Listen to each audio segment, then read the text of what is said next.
Welcome, guys, back from London. Excited to see you guys again. Shout out to everybody watching on Instagram. Shout out to everybody watching on TikTok right now. We're trying something a little bit different on TikTok today. So hopefully you guys like it. Let me know if you like what the way it looks on TikTok this time. Guys, let me see here. We have a bunch of stuff to talk about. We got a bunch of articles to go over, a bunch of comments I want to go through. A bunch of reactions that we have. And man, I just want to say shout out to everybody who was in London for the social media boot camp that we did there. We did a hot seat there. I saw 30 guys from MOA in London. It was the hottest I've ever seen in my life. It was 97 degrees when we were out in London. We went out on a speedboat for a while on the Thames River. We went to go see a bunch of different stuff. What else did we see? We went to the Harry Potter studio that was in London. Was really, really awesome to see that. And I got to be honest with you, I missed you guys. Make sure you guys check me out. Please do me a favor. If you enjoy this content, we do a Q&A. We're going to go as long as you guys want. If you guys enjoy this content, please share this with your friend. All you guys who are watching on YouTube, you guys who are watching on Instagram, you guys are watching on TikTok, you guys are watching on Rumble, Kick, X, all the different places. Let me make sure that we have all these different places going right now. It's good to see everybody. Hey, man, let me see here. And no air conditioning in London. Yeah, there was very, very little air conditioning in London. Sartain, you the most underrated in the game. Thank you so much, man. I appreciate that. Thank you guys for coming on. Brother, you got to start earlier. I'm on the East Coast. So I'm thinking about this. I'm thinking about starting earlier. And I'm also thinking about doing something else. And I'm curious what you guys think. I'm thinking about doing 6 p.m. and then Monday, Wednesday, Friday. Not all 3 days. Sorry, I need a little bit of caffeine. I did not sleep last night.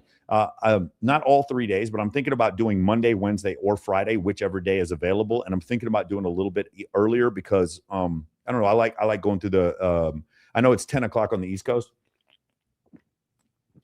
Real talk. If you're going to bed, this is something we can talk about too. If you're going to bed, what's going on, Sal? Sal, you got to turn your camera on. If you're going to bed at like 9 p.m. Guys, I want you to think about this honestly. Okay, think about how many times you can think about this in your entire life. How many times in your entire life do you know of a person or you yourself had a situation where you met someone and the first time you and that person had sex, or you know someone else, the first time they had sex was when the sun was up? If you really think about this, how many times have you seen somebody have sex when the sun was up? You won't be able to come up with one single time. Like, it is so rare. So you guys are going to bed at 8 o'clock, 9 o'clock. We have a problem with some of our clients. Is like, hey, I want to start dating on a regular basis. And the whole thing, it's like, if you think your whole dating life is just going to be yoga and going to coffee dates, it's fine. But like, when you get to the actual date, and if you guys ever actually do, get to Bible study, it's going to be when the sun goes down. Let me see what else we got going on here. Good evening. Hey, shout out to Sean. Shout out to Siege. What's going on, Siege? Hot Sale, Mexico, 7743. How do I improve my Instagram? First thing I would do is just copy, bro. I would actually just go and check out all the different, go to moamentoring.com/testimonials and check out all the people's testimonials. Look up their Instagram, a lot of the guys who are in the Men of Action program.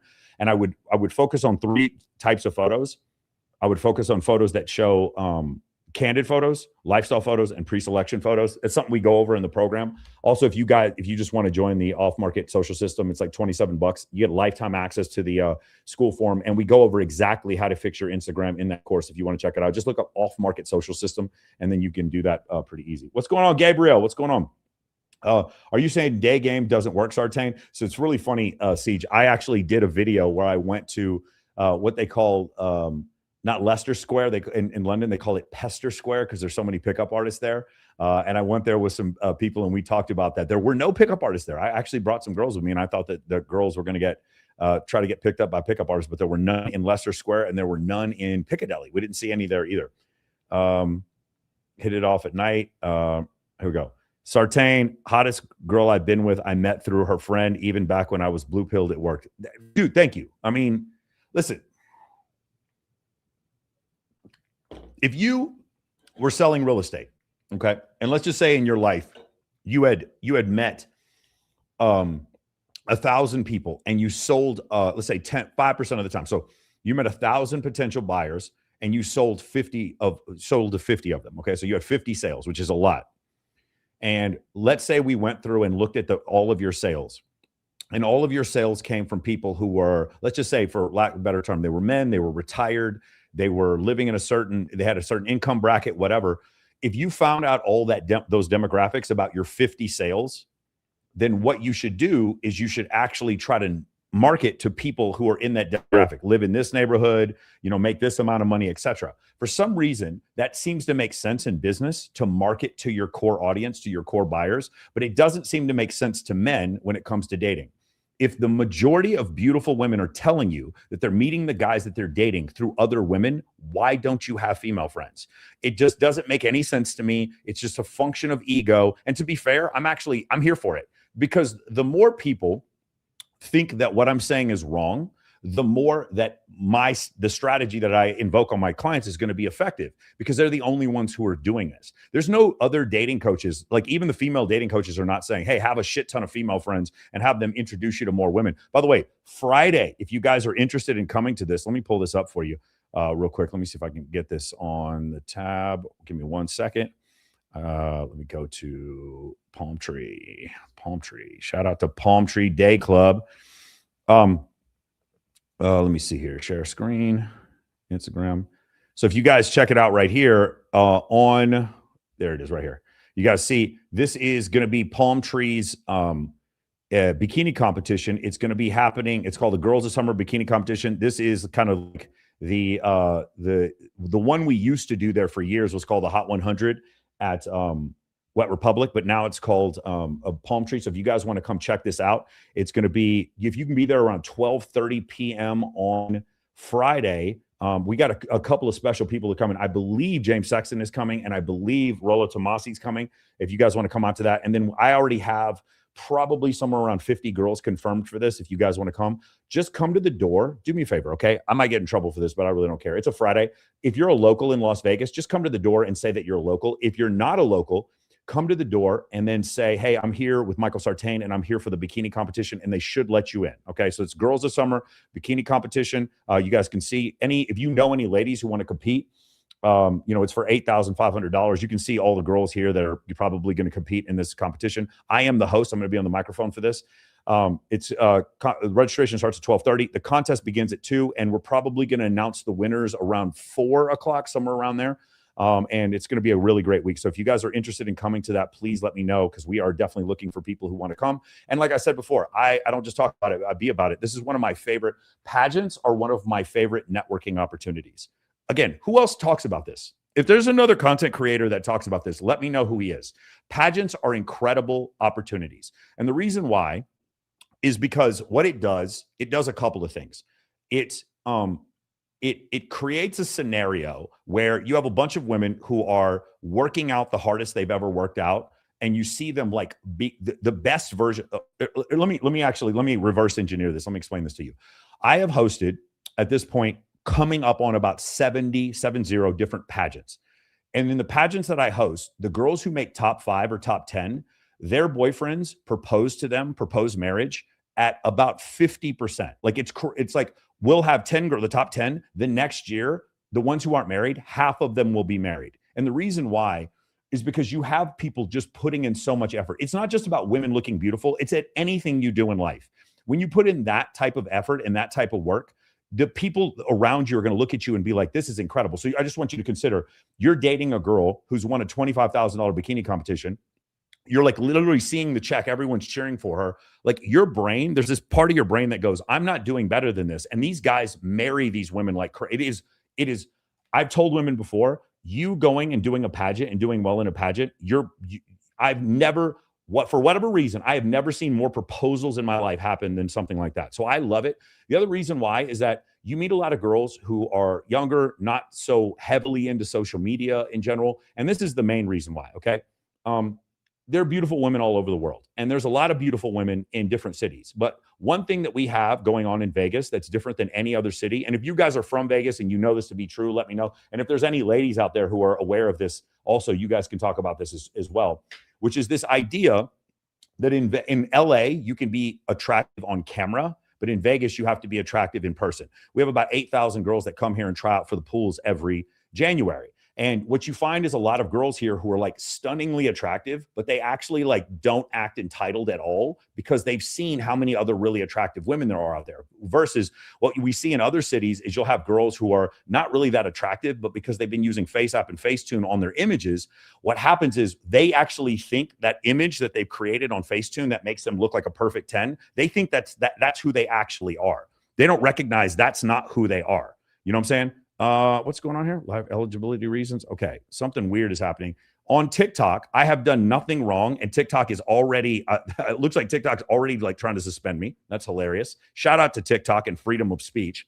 Love TikTok. But like, so what you'll find is that because of that, I found that, when women are dealing with other women in real life, you actually get, lack of a better term, you get less delusion, which is why I really, really, really, really love these contests.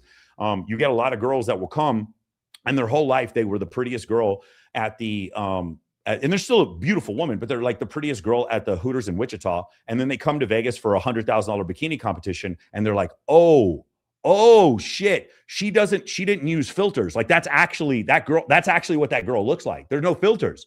You mean, and you'll see like it all of a sudden hits them. And there's nothing wrong with that because that happened to me. I thought when I was young, when I was 12, I was going to play tight end in the NFL.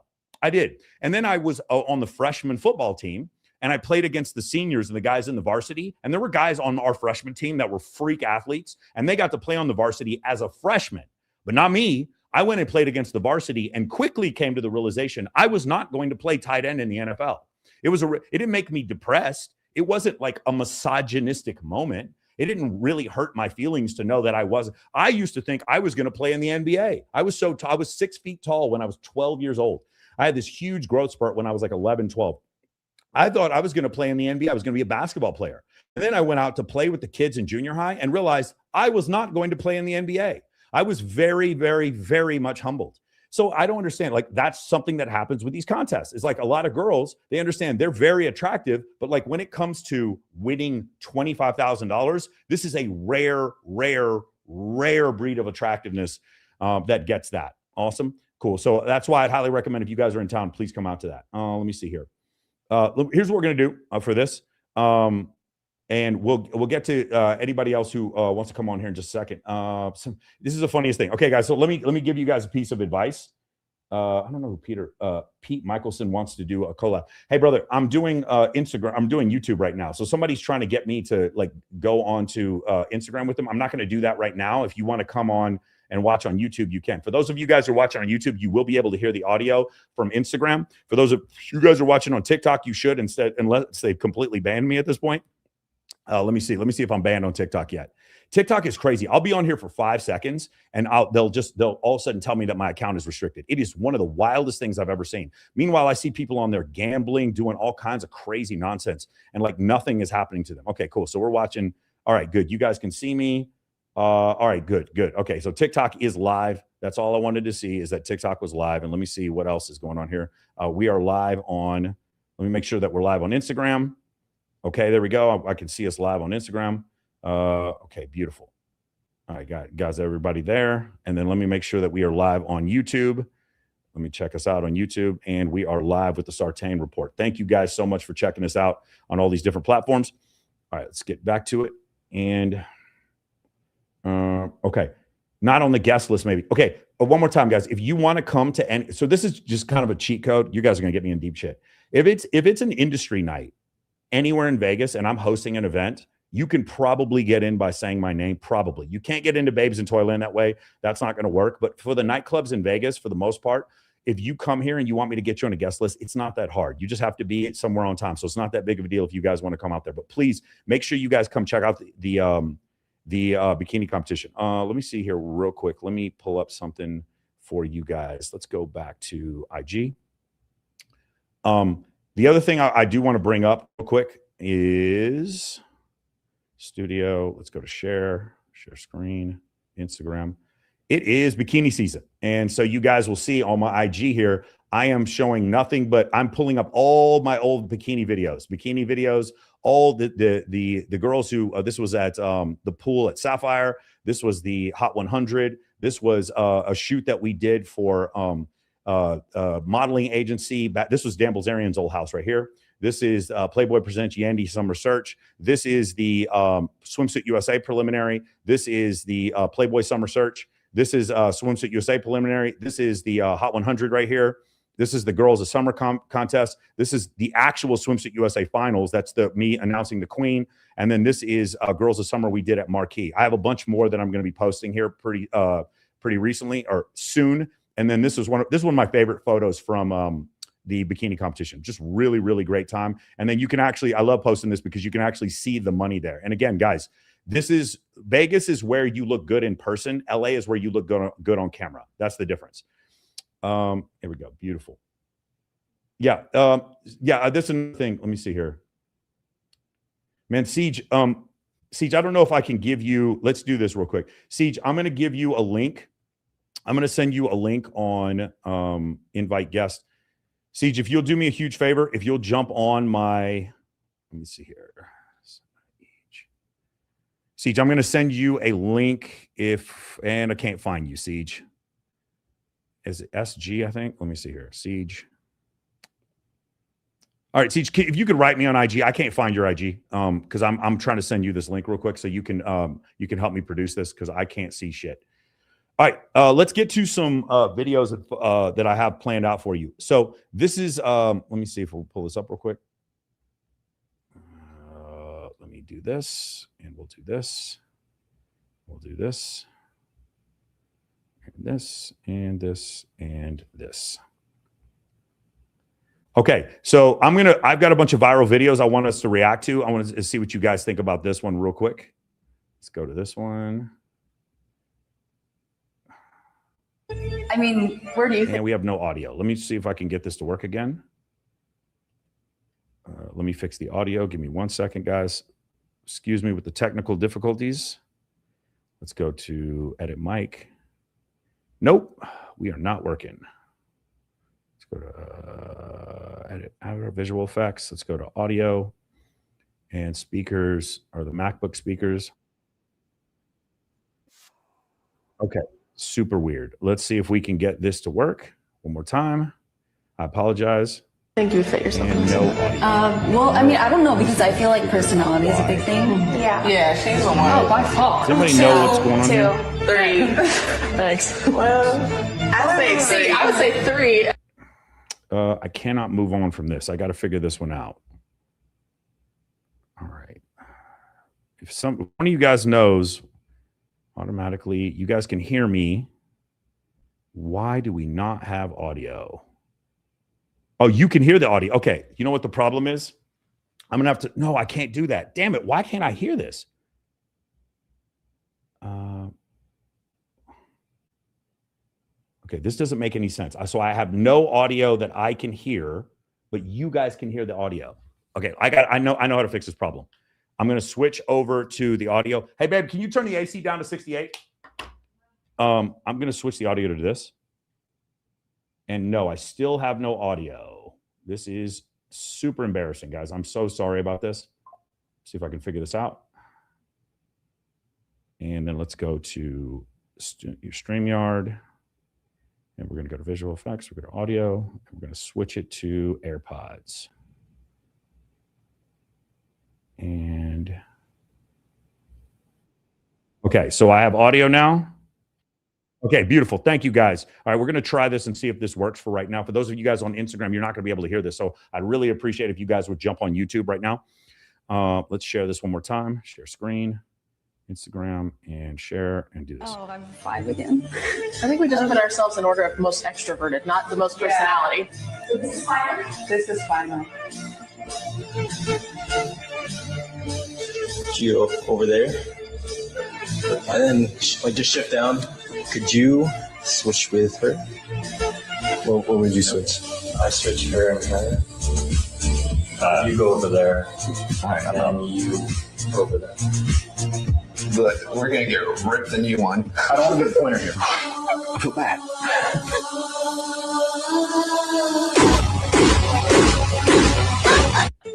Wait, what happened? Where do you think you would fit yourself in this?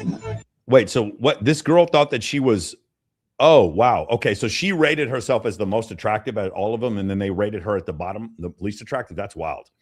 Okay. I did not expect that. Let me see here. TikTok react. So there's a reaction to this video. Let me see if I can pull that up. No. All right, cool. Nice. Let me see if I can figure this out. All right. Let's do this. Let's get to some questions real quick, because this is not working and I don't know why. And that didn't work either. And beautiful.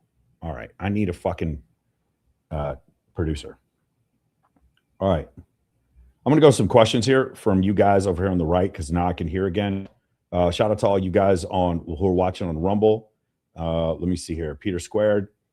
Is London a city you'd recommend for dating compared to other cities? No, I would not. It is the worst logistics I've ever seen in my entire life. It is some of the worst.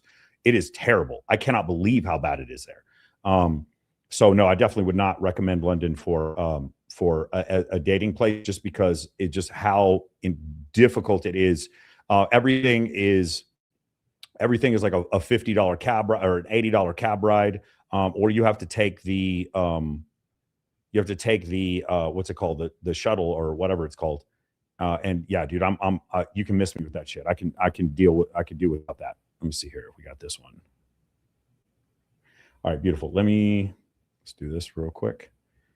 Can a guy age 21 or 22 be able to get women older than him using MOA mentor? Of course, yeah. I mean, yeah, of course. I don't see why would that not work. Obviously, attraction is attraction is attraction. It works pretty much. We have ubiquitous attraction triggers. If you guys want to read a great book on this, read A Billion Years of Sex Differences by Stephen Stewart Williams. Really, really great book that goes over the sex differences, whereas women really do care more about a man's status and men care more about a woman's looks. And it goes over a lot of other things, like men take more risks. Women score higher on neuroticism. Women also score higher on agreeableness. Men score higher when it comes to spatial intelligence. Women score higher women tend to gravitate towards jobs that deal with people, and men tend to gravitate towards jobs that deal with things. But here's the craziest part. There's one of the best parts of this book is where it goes over egalitarian nations like Norway, Sweden, Finland. And in those nations where women make more money than men, you actually see stronger sex differences. So what the social scientists should tell you, the behavioral psychologists, the social scientists, what they should tell you is the only reason why women don't get into STEM is because of patriarchal beliefs about women not being good at math. And therefore, because of these patriarchal beliefs, women never try to get into STEM. And if they had the ability to get into STEM, they would, and there would be a 50% representation in STEM fields between men and women. That's what the social scientist tells you. The social scientist tells you that, again, the reason why men do not get in fields like nursing or childcare is because it's a patriarchal, misogynistic belief system that those things are not masculine or manly enough. And therefore, had they been put into a situation where men were not shamed for doing so, then men would get into nursing and they would get more into psychology and they'd get more into childcare. The additional thing would say, if you lived in a society where promiscuity was not shamed, then women would become more promiscuous. And as opposed to in a society where it is shamed, and also if you lived in a society where women becoming mothers and getting married was not glorified, then you would see fewer women doing that. So we run the experiment, and we look at places like Scandinavia, Norway, Finland, Sweden, where women do make more money than men, and you're not shamed for being promiscuous, and women are encouraged to be in STEM fields. And you know what we find in those countries is that actually more women choose to not get into STEM. More women actually choose more masculine traits in their partner. Women in those places women generally want men who make more money than them. So the belief by the social scientists is the woman who makes more money, so she makes $200,000 a year, she would want a man to make less money because she makes more money. And the only reason why she wanted a man who makes more money was, again, because of the patriarchy. And so in societies where women make more money, they actually want men who make even more money. So what the funny thing is that women are more risk averse than men. In societies where they're more egalitarian, women become even more risk averse. Women actually, the neurotic behaviors and neurotic tendencies, women tend to have more of an effect from negative feelings than men do. in these societies that are more egalitarian, they even suffer from more neuroticism. And in the societies where women should be less agreeable, again, because women make more money in these societies, women become even more agreeable. So the sex differences actually expand when you go to societies that are more egalitarian, which is the opposite of what the social scientists would tell you. But it's exactly what the evolutionary psychologist would tell you, because the evolutionary psychologist understands that these differences between men and women are innate. They don't come from culture. And so when you understand that the fact that I have more testosterone is not a function of culture. Like patriarchy did not give me more testosterone than women. Genetics did. Darwinism did. And so when you understand these concepts, and the book goes over nature versus nurture. But the answer is, I will tell you that in the nature versus nurture debate, is it all nature or is it all nurture? The answer is it's 60 to 80% nature. It's not all nature. It's some of it's nurture, but it's maybe 20 to 40% nurture. It's 60 to 80% nature and sometimes 90% nature. Like, for instance, things like height and eye color are 100% nature. But as far as nurture is concerned, there are things that happen with nurture as well. Like, for instance, with nurture as well. Like, for instance, the fact that there are more nearsighted people today, why is that? It's because the gene for myopia, for nearsightedness, was expressed more once glasses were created. So generally what you would see is probably 2,000 years ago, nearsightedness would have been weeded out of the population because it would have been hard for you to survive being nearsighted. Well, it's easier and easier to survive being nearsighted once glasses were created. So people who were nearsighted had more children.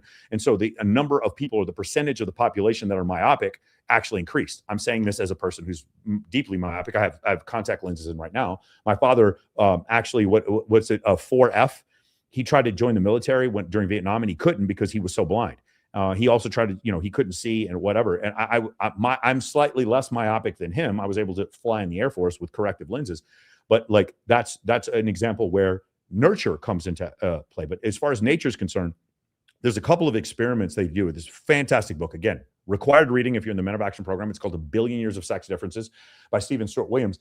If you go into their fantastic, what they're called natural experiments. One of the natural experiments is what happens when you have identical twins. If you have identical twins and you raise them in different households, phenomenal experiment that happens. What you find is that they tend to be the same. They tend to have the same proclivities. If they have one of them has a mental illness, the other one tends to have a mental illness, but they're raised in different households. You find this to be the case with a lot of them, where they have a lot of the same proclivities. Well, what does that show? When you have someone with 100% of your same genetics, and they end up dating the same kind of woman, becoming interested in the same kind of things, then you understand that a lot of these proclivities that we have are genetic. The number one sex difference, what do you guys think it is? Could you guys write in the chat, what do you think the number one sex difference is between men and women? We're going to go over like the top three, but if you were to say the number one dimorphic difference between men and women, it's a trick question. I'm going to see how many of you guys get it. Write it in the chat. The number one sex difference between men and women recorded frequently over and over again, what is it? Let me see. Let me see if you guys get this one.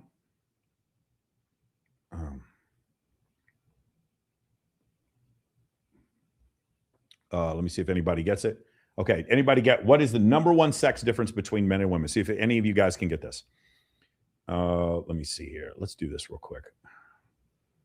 Okay, hormone difference. Okay, that's a good one. Let me see if anybody else gets it. Anybody here on TikTok, do you guys have an idea? What is the number one sex difference between men and women? So bikini bag purchase, that's correct. Testosterone, that is one. Obviously, that's a big one. Risk tolerance, you made the top 10, sir. That is a good one. Risk tolerance is a pretty big difference between men and women. Upper body strength. Ding, ding, ding. You're in the top 3. Upper body strength is in the top 3 sex differences. Let me see what else. Advice for bald men getting women. Genetics play a bigger role in our behavior. Intelligence is 80% heritable. This was a good, this is an important one. Intelligence being 80% heritable is a really fun conversation to have when you have 2 intelligent parents and they have an intelligent child. It is a very difficult conversation to have when you have 2 stupid parents and they have a stupid child. Nobody wants to have this conversation when you talk about intelligence being 80% heritable.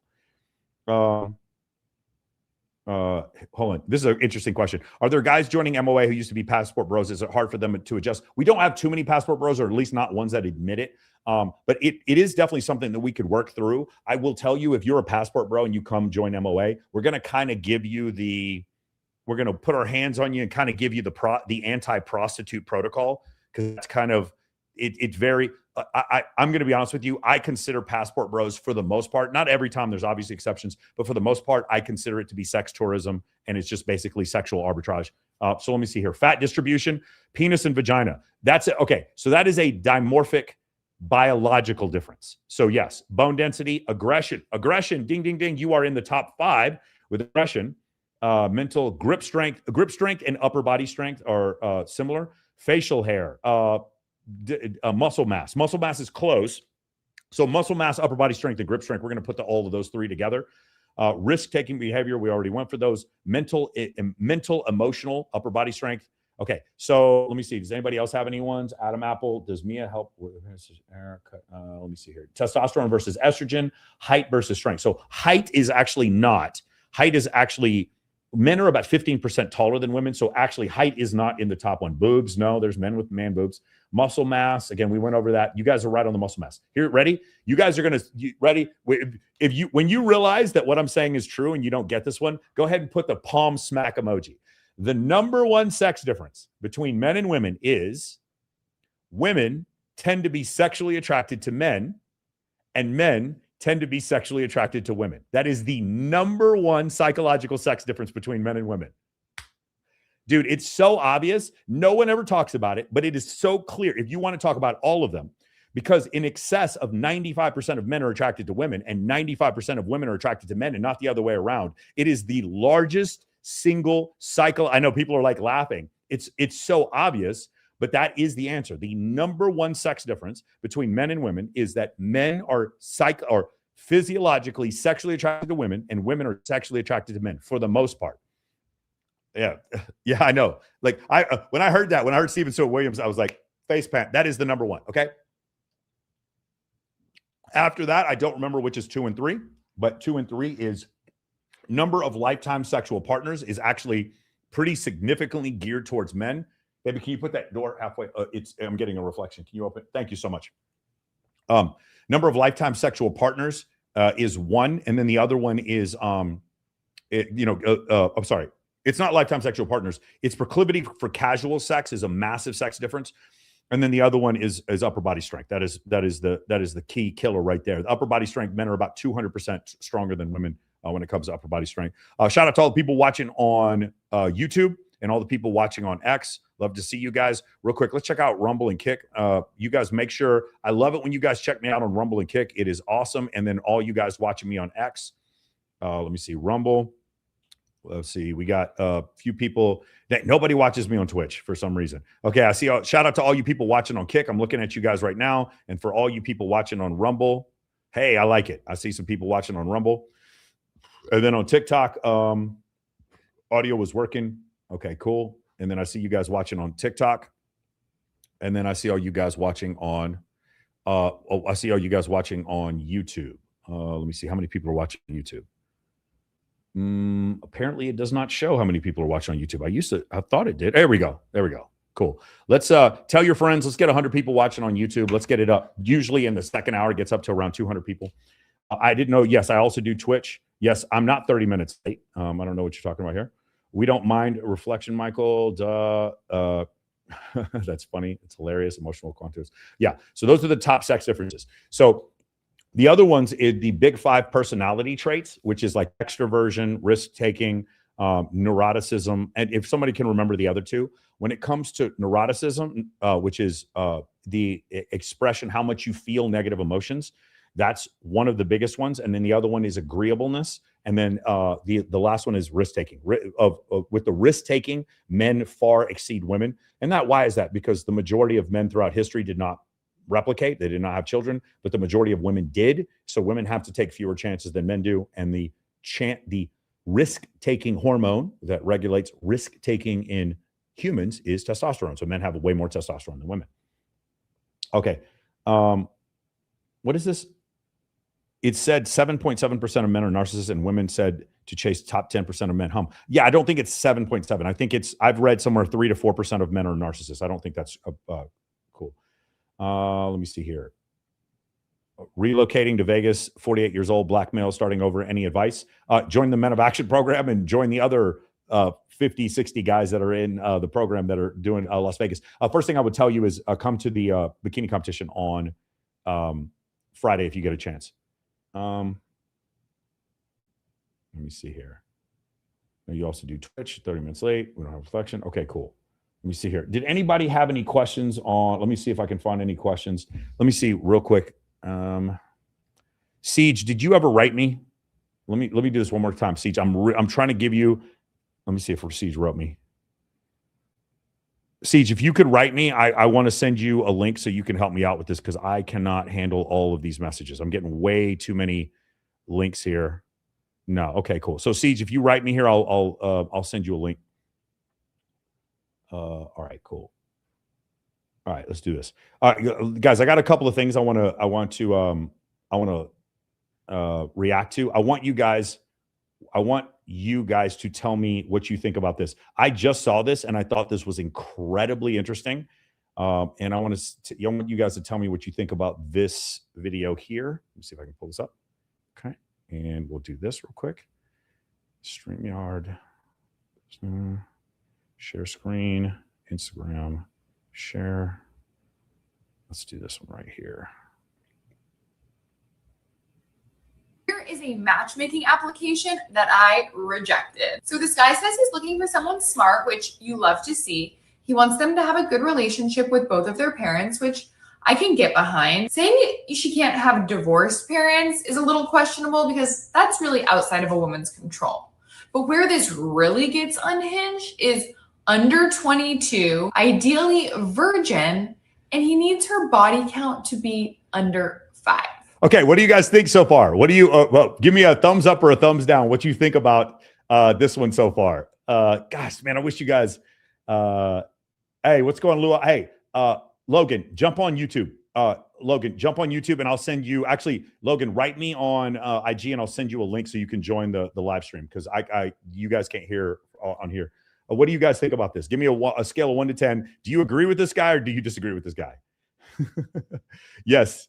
Yo, Easy Money gives me a thumbs up. He likes it. Hey, Frank, what's going on from Mexico? Appreciate it. Anybody else? Under 5, so entitled. He sounds like a neck beard. He said, Easy Money said, totally reasonable. She's upset she doesn't meet the requirements. Oh, no, bro. Oh, okay. So she's upset she doesn't meet the requirements. Let me see. You're saying I was hoping you'd react. So you wanted me to see me do this one. Yeah, I like this one. Okay, let's keep going. Let's see what she says. Anybody else have any? He's 100% correct. Okay, Rub-a-Dub, he's thumbs down. Okay, so he doesn't like this. A body count under 5 and a virgin. You don't like that. To each their own. Okay. All right, let's see what the rest of this is. This is a hilarious video. First off, this guy is in his 30s and should not be dating women under 22. Okay. All right. Okay. Hold on. Okay. Hold on. Time out.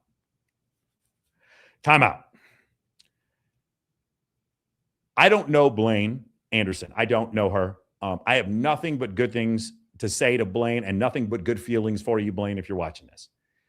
But Blaine, this is not a proper stance for you to have for your business. A woman under 22 and a guy over 30. If you wanted to say a woman under 22 and a guy in his late 40s, maybe, but I can't even see that. Like, Blaine, you're marketing to men. I don't know what, if a guy's 31 and wants to date a girl who's 21, you really think that's out of bounds? I'm not telling you how to run your business. And obviously you have a successful business and you're better at social media than I am. Blaine makes great content, but what are you doing? Like all you're doing, because if you read the comments, it's just a bunch of women agreeing with her. Like why, what, Blaine, what are you doing? This is not, hold on. Let's see if I can set it up so you can see the, here you go. I'll show you the comments here. Hold on. Tristan goes, LOL, we used to call this pimping. Now we call it matchmaking. Look at okay. So you have a bunch of women like agreeing with him. While I appreciate women agreeing with me, I'm a male dating coach. Isn't Blaine a male? I would have not said this. This is not a good business play here. Again, nothing but good things to say about you, Blaine, but this is strange. Second off, do you think I'm going to ask a woman what her body count is? I'm sorry, but I cannot. Okay, so I agree with her about not asking a woman what her body count is. I will tell you 100%. 100% there are matchmakers in LA and in Dubai who will 100% ask this question. I get it. I'm not blaming Blaine for not asking the question, but 100% there are matchmakers that will ask that question. Match for you. Here is a matchmaking application that I. Anyway, what do you guys think about that? Give me a scale 1 to 10 here. Do you think that Blaine should have rejected this one or tried to work with it? What do you guys think? What do you think about that? That is hilarious, bro. Okay, let me see here. That is so funny, bro. That was very entertaining to look at. Let's see if we can find another video that is pretty good here. Oh yeah, this is a great one. Let me do this real quick. Copy link. Let's do this. Let's go to Instagram. All right, and we'll make this one a little bit bigger for you. And tell me what you guys think about this video here. Share screen.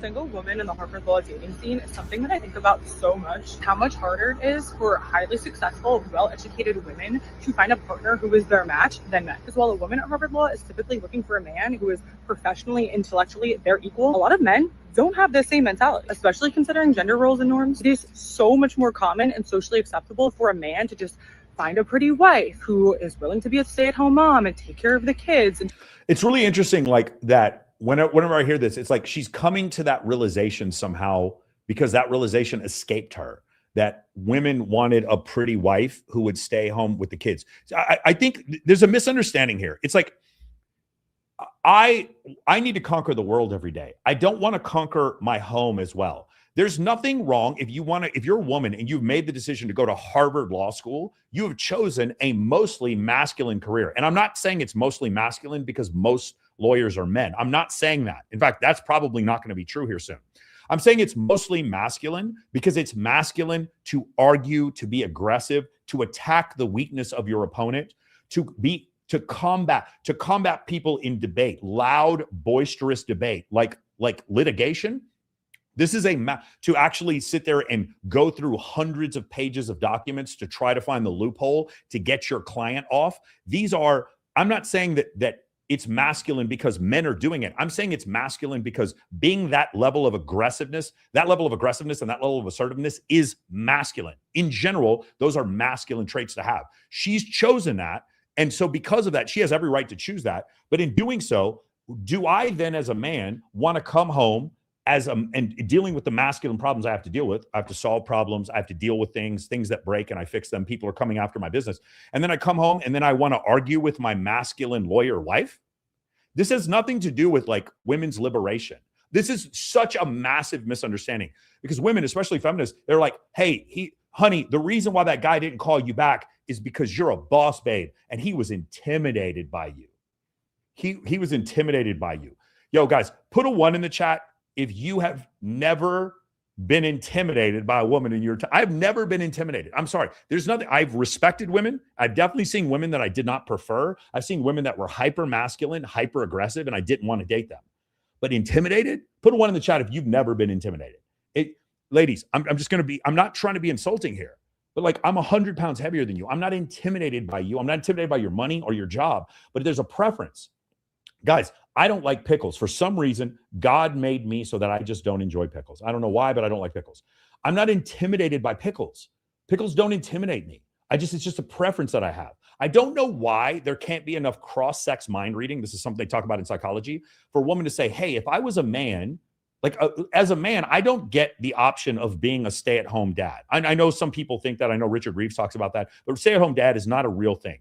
It is a real thing for a short period of time, and then the woman ends up leaving the man because he's not masculine. Stay-at-home dad is a recipe for disaster.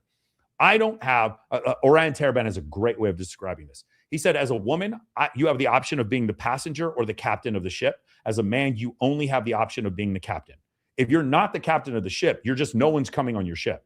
As a woman, you can be the passenger or the captain. This woman who's going to Harvard Law, she had the option of taking a more feminine role. As a man, I don't have that option. I have to compete. Even if I'm a plumber, I don't have the option of taking the feminine role. I'm not unless I'm an actor or a poet. For the most part, I have to use masculine traits in order to solve problems in my life. I'm not pretty enough. Nobody wants to get me pregnant and take care of me. It's not going to happen. So for me, I don't have the dualistic option of the feminine or the masculine career path. I only have the masculine career path because I'm a man. She has the option. And so from her option, she chose the masculine option. She chose to be a lawyer, and that's totally fine. The world needs good lawyers. The world doesn't need all the lawyers we have. Shout out to James Sexton. I'm going to be hanging out with him on Friday. Hopefully you guys will check out the interview that we do there. But like the world doesn't need more masculine. There's a reason why her choosing this masculine lifestyle might not be interesting or attractive to me. Just revolve her whole world around him. Nothing wrong with that at all. Just not my path, but highly successful. Give me 1 second, guys. Sorry, I accidentally turned this off. Let me go back to this and do it again. Women oftentimes don't want this for their partner. Maybe it's a bit of sexism and elitism, to be honest. But like, I don't think I would find a man who is okay with just being a house husband attractive to me personally. Okay, do you see the problem, the conundrum she's put herself in? I don't think I'd find a man who's a house husband to be attractive. But what else is he going to do? What do you think a Harvard lawyer is going to do? Do you think a Harvard lawyer is going to stay at home all day? Like she has created the moat in the castle and put herself in it. She's Rapunzel. Like she is stuck in the castle. She has created the castle. She has one career path, and that is to become an aggressive. She has to do all the things that are required to become a successful attorney. These are long hours. This is competitive nature. When she's an associate, she has to grind. This is the job, the path that she's chosen. By the way, paralegals, I got bad news for you guys. A paralegal, shout out to Meghan Markle in Suits. I've been talking to some attorneys. ChatGPT is about to get rid of a lot of paralegal hours, bro. It's about to be ugly. But she's chosen this. And then she says the thing that I've been trying to express to men and women all over the place. The reason why men can't be stay-at-home husbands is not because men don't find it attractive or because men see it as feminine or that men see it as lower status. The reason why men can't be stay-at-home husbands is because women see it as lower status. She said it herself. This is a progressive lawyer at Harvard. She's saying this, not me. The reason why most of these gender differences or most of these gender norms, like men being more aggressive, more assertive, men taking more risks, men not being stay-at-home husbands, men getting into career fields where they have to be more aggressive, more assertive, more dominant, men doing all these things, men being less agreeable. The reason why these gender roles exist is not because men are enforcing these gender roles on men. The reason why these gender roles exist is because women are rewarding men with those attributes with more sex. And as long as they continue to reward those attributes with more sex, then those women are going to have babies that grow up to be these masculine, aggressive, assertive men. That's the problem. And so she just said it herself.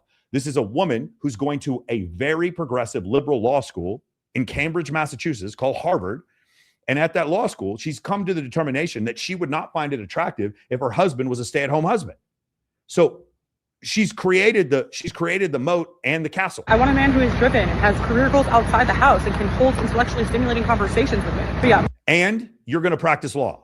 Moral of the story, there is a lot more highly successful, very educated women out there than men, and not necessarily because we want to, but because we are picky. We have very high standards, and we are waiting for someone who is our equivalent, mentally and professionally and intellectually. And unfortunately, most men who are our equivalent are not looking for their equivalent. Thank you. There you go. Ding, ding, ding, ding, ding. She got it all right. She answered every question on the test correctly. That is exactly right.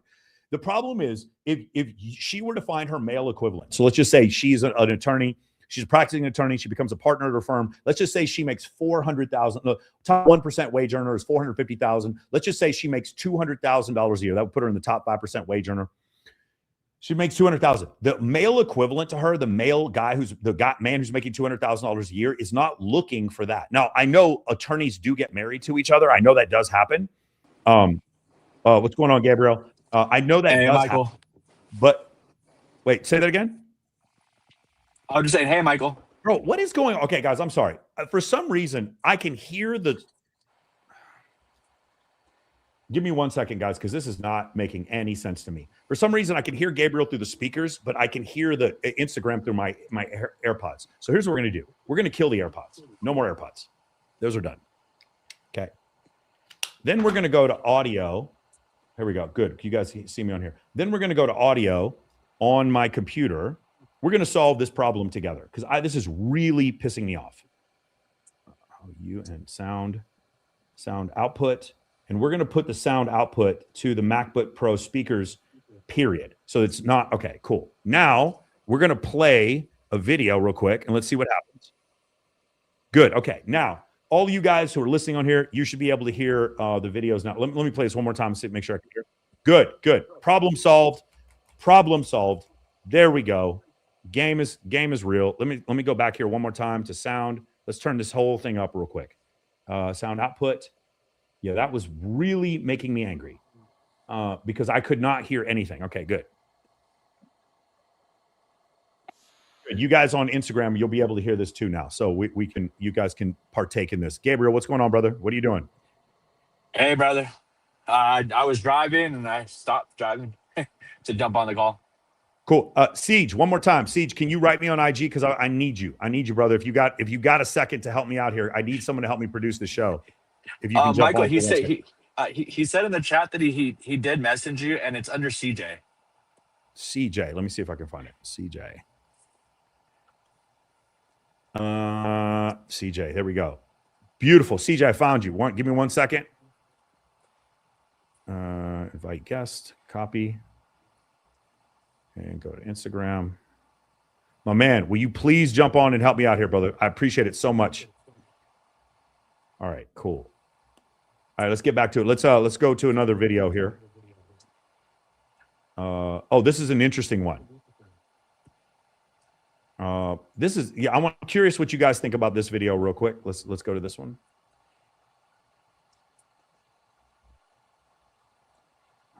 And there. StreamYard. Gabriel, mute yourself real quick, and then let's go to this. And no, it did not work. Yeah, I'm unmuted. All right, beautiful. Here we go. Boyfriend is the like 500 and something man that I've slept with, and he genuinely doesn't care, which honestly says everything. He knows I was a pro hoe and that I ended up becoming a millionaire because of it. I am not riddled with diseases. I'm not mentally ill, nor am I undesirable to every single man in the world. There are plenty of men who are comfortable in their masculinity and don't judge a woman for being more seasoned. So here's my issue. The fact that a woman, she used to be a prostitute and then she's been with 500 men, and that she found a guy who wants to be with her. I totally understand that. I believe that. I don't have an issue with it. If that's what floats your boat as a man, there's nothing wrong with that. What I have a problem with is the statement that she just made. This statement bothers me a lot, that a man is comfortable in his masculinity. So what she's saying is, because I don't want to date a woman who's been with 500 men, that I'm not comfortable in my masculinity. This is where I have a problem. This is where we're being misled. Okay, I have an issue with this. To the women in my world who are genuinely convinced that they will never find love, just look at me. I'm sitting here with a man whose number who knows what, who brings me flowers and kisses my forehead. Ladies, there is a massive difference between a man who tolerates your past and a man who genuinely is comfortable with it. One is a guy who will always have an underlying problem. The other is a loving gentleman who only cares about who you are, no matter your past. Okay, so this is my issue. I don't mind that she wants to find a guy who's comfortable with the fact that she's been with so many men. That is not my issue. My issue is that when men aren't comfortable with the fact that she's been with so many men, that means that those men are not comfortable with their masculinity. That is what I have a problem with. You can be very comfortable with your masculinity and still not want to date a woman who has a 500 body count. Every man I dated while I was working knew exactly what I did. I was never ashamed about it or apologized for it because this is my life and my career. You're either in or you're out. And of course, I lost partners too. But who cares? They just were not my soulmate anyway. Society will spend a lot of time convincing you that you're too much to be loved. And the only correct response to that is to hold your standard anyway and wait for the man who doesn't ever need convincing. That is why my boyfriend is the like 500 and something man that I've slept with, and he genuinely doesn't care, which honestly says everything. He knows I was a pro hoe and that I ended up becoming a millionaire because of it. I am not. Yeah, you see in the comments, I mean, they are going after her in the comments. I get it, right? I mean, I understand where this whole thing comes from, but it's funny to me. Again, if you believe, like I was watching the video, I don't know if you guys saw it today, Lily Phillips puts out a video where she does a porn scene with a guy. And then right after she does the scene, her boyfriend comes and brings her flowers. That's fine. And when you see her boyfriend, it's very clear he's what's the good word we can say now? Neurodivergent. It's what you expect. Her boyfriend is what you'd expect. He's probably just a huge fan of hers who watches her content on OnlyFans or whatever. But and then he's buying her flowers. And by the way, buying your girl flowers, She does OnlyFans, that's fine. She does a scene with another dude and you buy her flowers, you're a special kind of man, but not in the way that you think you're special. I think that's very, very, my point is this. He's not Lily Phillips' boyfriend. Here's your clip. Lily Phillips' boyfriend is not buying Lily Phillips flowers after she just got railed by a male adult actor because he's secure in his masculinity. That's not what's happening here. He's doing so because he's not secure in his masculinity. Or rather, a man who is secure in his masculinity could also choose to not be with a woman who's been with 500 guys, or in her case, 2,000 guys. That also, this has nothing to do with being secure in your masculinity. What they're doing is saying, I slept with a bunch of men. This was the decision that I made. And any man who doesn't choose me, he is now, here's a negative statement that I can say to insult him. He's not secure in his masculinity. Why? He's gay or something. Like that's the pejorative that they're trying to use. No, I can be secure in my masculinity and have a preference to not be with a woman who's been with 500 men. Both things can be true. And we've seen a couple of videos here, well, again, with the Lily Phillips, and again with this situation where they're acting like that isn't true, and it's madness. It's absolutely madness. Okay, let's do one here. I don't want to get in. There's one here I want to do, but there's a word in here I don't want to use. Okay, this is an interesting one. Let's check this video out here real quick, and let's see what you guys think about this one. Okay. Okay, here we go. This is, let me see if I can pull this one up here. This is Rob Henderson, who did a really interesting video here. Let's pull it up. Twitter. Okay. Series of women videos of men. And these are just like very brief video clips. And then at the end, they ask these women, how sexually attractive is this man? You know, scale from 1 to 7, you know, not at all attractive to you know, very sexually attractive. And then they showed a group of men the same videos of these same guys and asked them a different question. And the question was, you know, how likely is it that this man would win a physical fight with another man? And it was, you know, same kind of scale, like very unlikely to very likely. And then the researchers. Okay, just so we're clear, the two questions that we are dealing with here is one, the women asking how physically attractive these men are, and then the men asking how physically formidable they are. Now, what you should think logically, and by the way, Rob Henderson does a lot of great work. He's in the evolutionary fields. And so he's going to come at this from the evolutionary psychology standpoint. I already know he's biased in that direction, just like I am. And so what you should expect is for women, they're reporting to be, these are the men that I find the most attractive. We talked about this before. Women often report what they find comfortable in a man rather than what they find actually sexually attractive in a man. And so what we're going to find is men saying, hey, this guy, he seems physically formidable. Siege, thank you, brother. Got Siege in the house. All right, good. Got both of you guys in the house. This is what I find physically formidable. Hey, Siege, could you go through the questions for me real quick and then tell me a timestamp for what question I need to read next? Will do. Can you hear me, brother? Questions. Thank you, brother. So the way it works is the two standards are men finding this guy to be physically formidable, women finding this guy to be physically attractive. The natural logical reaction should be here that the women finding the man more attractive should equal more sexual partners for men. Let me say this one more time, right? Because this is what you're being told all the time. Women will report that they like a man who has a dad bod, a man who reads, he speaks multiple languages, he does not play video games, he does not watch red pill content, he plays the piano, he is extremely emotionally, he's very emotionally available, he has high emotional intelligence, he's very agreeable. This is what women report that they find attractive in men. These are the things that women report to find attractive in men. This other guy is like, this is a dude who looks like he can kick some ass. So what should happen is if we listen to women, women should predict which men get laid the most by those attributes of reading, speaking multiple languages, etc. And the men saying that this guy looks like he can kick some ass. This should be noise that has no bearing on whether or not this guy gets laid. Spoiler alert. Let's see what happens in this conversation. Tracked those men in those videos and had them return 18 months later and asked them a bunch of questions, including, you know, basically how many sexual partners have you had over the last 18 months? And the correlation between how sexually attractive the women found these men and how many partners they had was zero. There was no correlation at all between how hot they were to women and how many partners they had. Like, this is it, guys. I've been telling you this forever. Like, the worst way to figure out attractiveness is by listening to women. Women do not understand attraction triggers. This is proof. The correlation was what? It was zero. the women, when they were describing which man was the most attractive, there was zero correlation between that and the number of sexual partners that he had. But oh, wait, listen up. Later, but there was a strong and significant correlation between how intimidating or formidable men rated them and how many sexual partners. Aggressiveness, assertiveness, muscularity. Remember these things that I told you? Remember what I told you the attraction triggers are? Relevancy, competency, humor, charisma, pre-selection, social proof, access to scarce, locations, networks, leadership. These things we talked about. Relevancy, competency. What is that? Being in shape, being relevant, looking like you can handle yourself. I've told you guys this before. Get below 15% body fat. You don't need to look like Arnold Schwarzenegger, but you need to look dangerous. And those things led to these men getting more sex. Listening to women describe what they found attractive led to no sex. Hear me. Keep listening to me or keep not listening to me. They recounted over the last 18 months. And so essentially how tough a guy looks to men is a stronger predictor of his sexual success than how attractive he looks to women. Bro, what else is there? I don't even understand what to tell you anymore. I don't know how to do this anymore. Guys, like seriously, like that is so obvious. When I heard that, it was just so crazy. It's so blatantly obvious. Guys, it's not that I made a video about this and I really hope you all check the video out. It's called, let me see if I can pull it up for you. Please, if all of you do this, it's going to change your life. It's going to make your life so much better. Go to my limiting beliefs playlist. And this is, the video is called, let me see here, share screen. The video is called How to Stop Being a Nice Guy.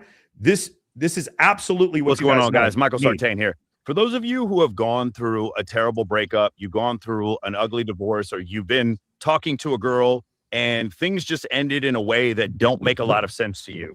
If you feel like you're one of these guys who did everything right, or even better, you're one of these guys who feel like you did everything that she asked, right? She tried to give you a guide.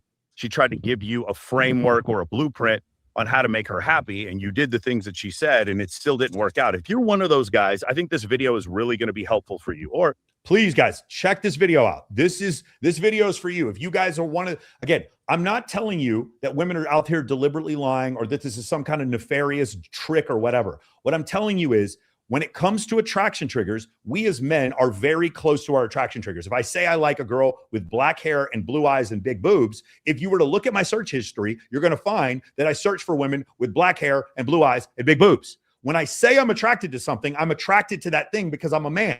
It's generally that's the case. The problem with women is because they gestate children, because women take more chances than men when it comes to pair bonding.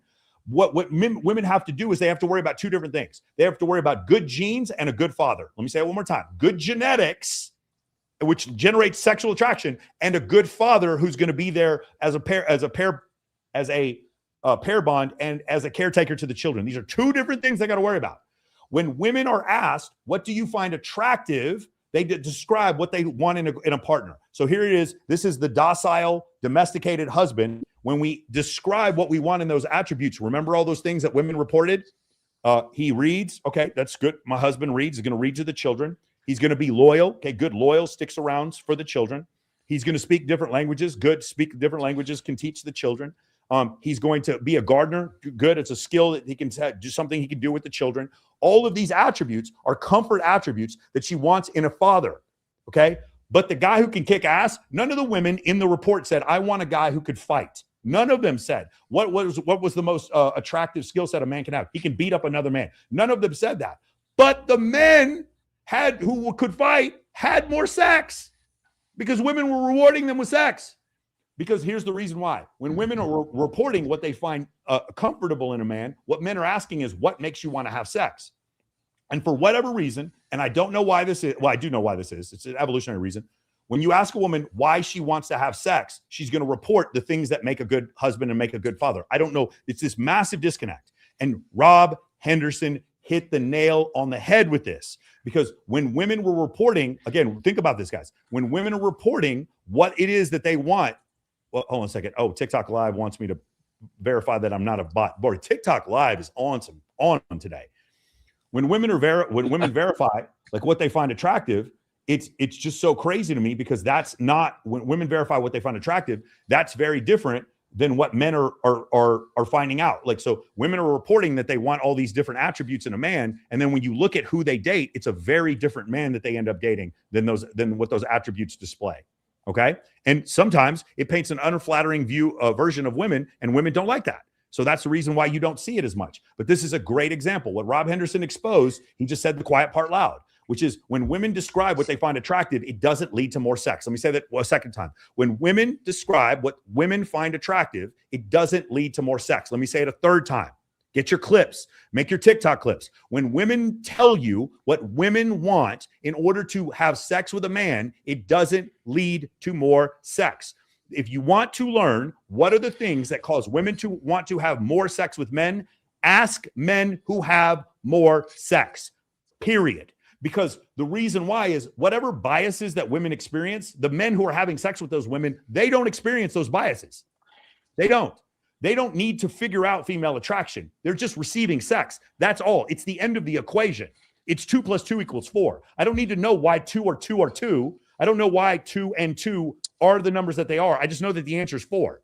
If I ask a bunch of men who are receiving a great deal of sex, what are the attributes that you have that lead to you getting more sex? It is not he reads, he's loyal, he plays the piano, he speaks multiple languages. All the shit that women are reporting is not equaling more sex. I don't know how else to explain this to you. I know this is going to be very offensive to you. And what it makes it sound like is that women don't have agency. They do. Women do have agency. Women have agency in who they pick and choose to have sex with. They just don't seem to be able to describe it very well. Got it? Cool. I love it. Let's do this real quick. Do you have any questions? Do you have a time stamp for any questions, Siege? I wasn't able to find any of the time stamps here, but let's see. Okay, so Siege, let me explain to you how this works. Do you see over on the right? Do you see where it says the comments? Yeah, I'm looking at the comment. Wait, do you see on the comments where it says 8:07, it says 8:06, 8:05? Do you see that? Or whatever time zone you're in.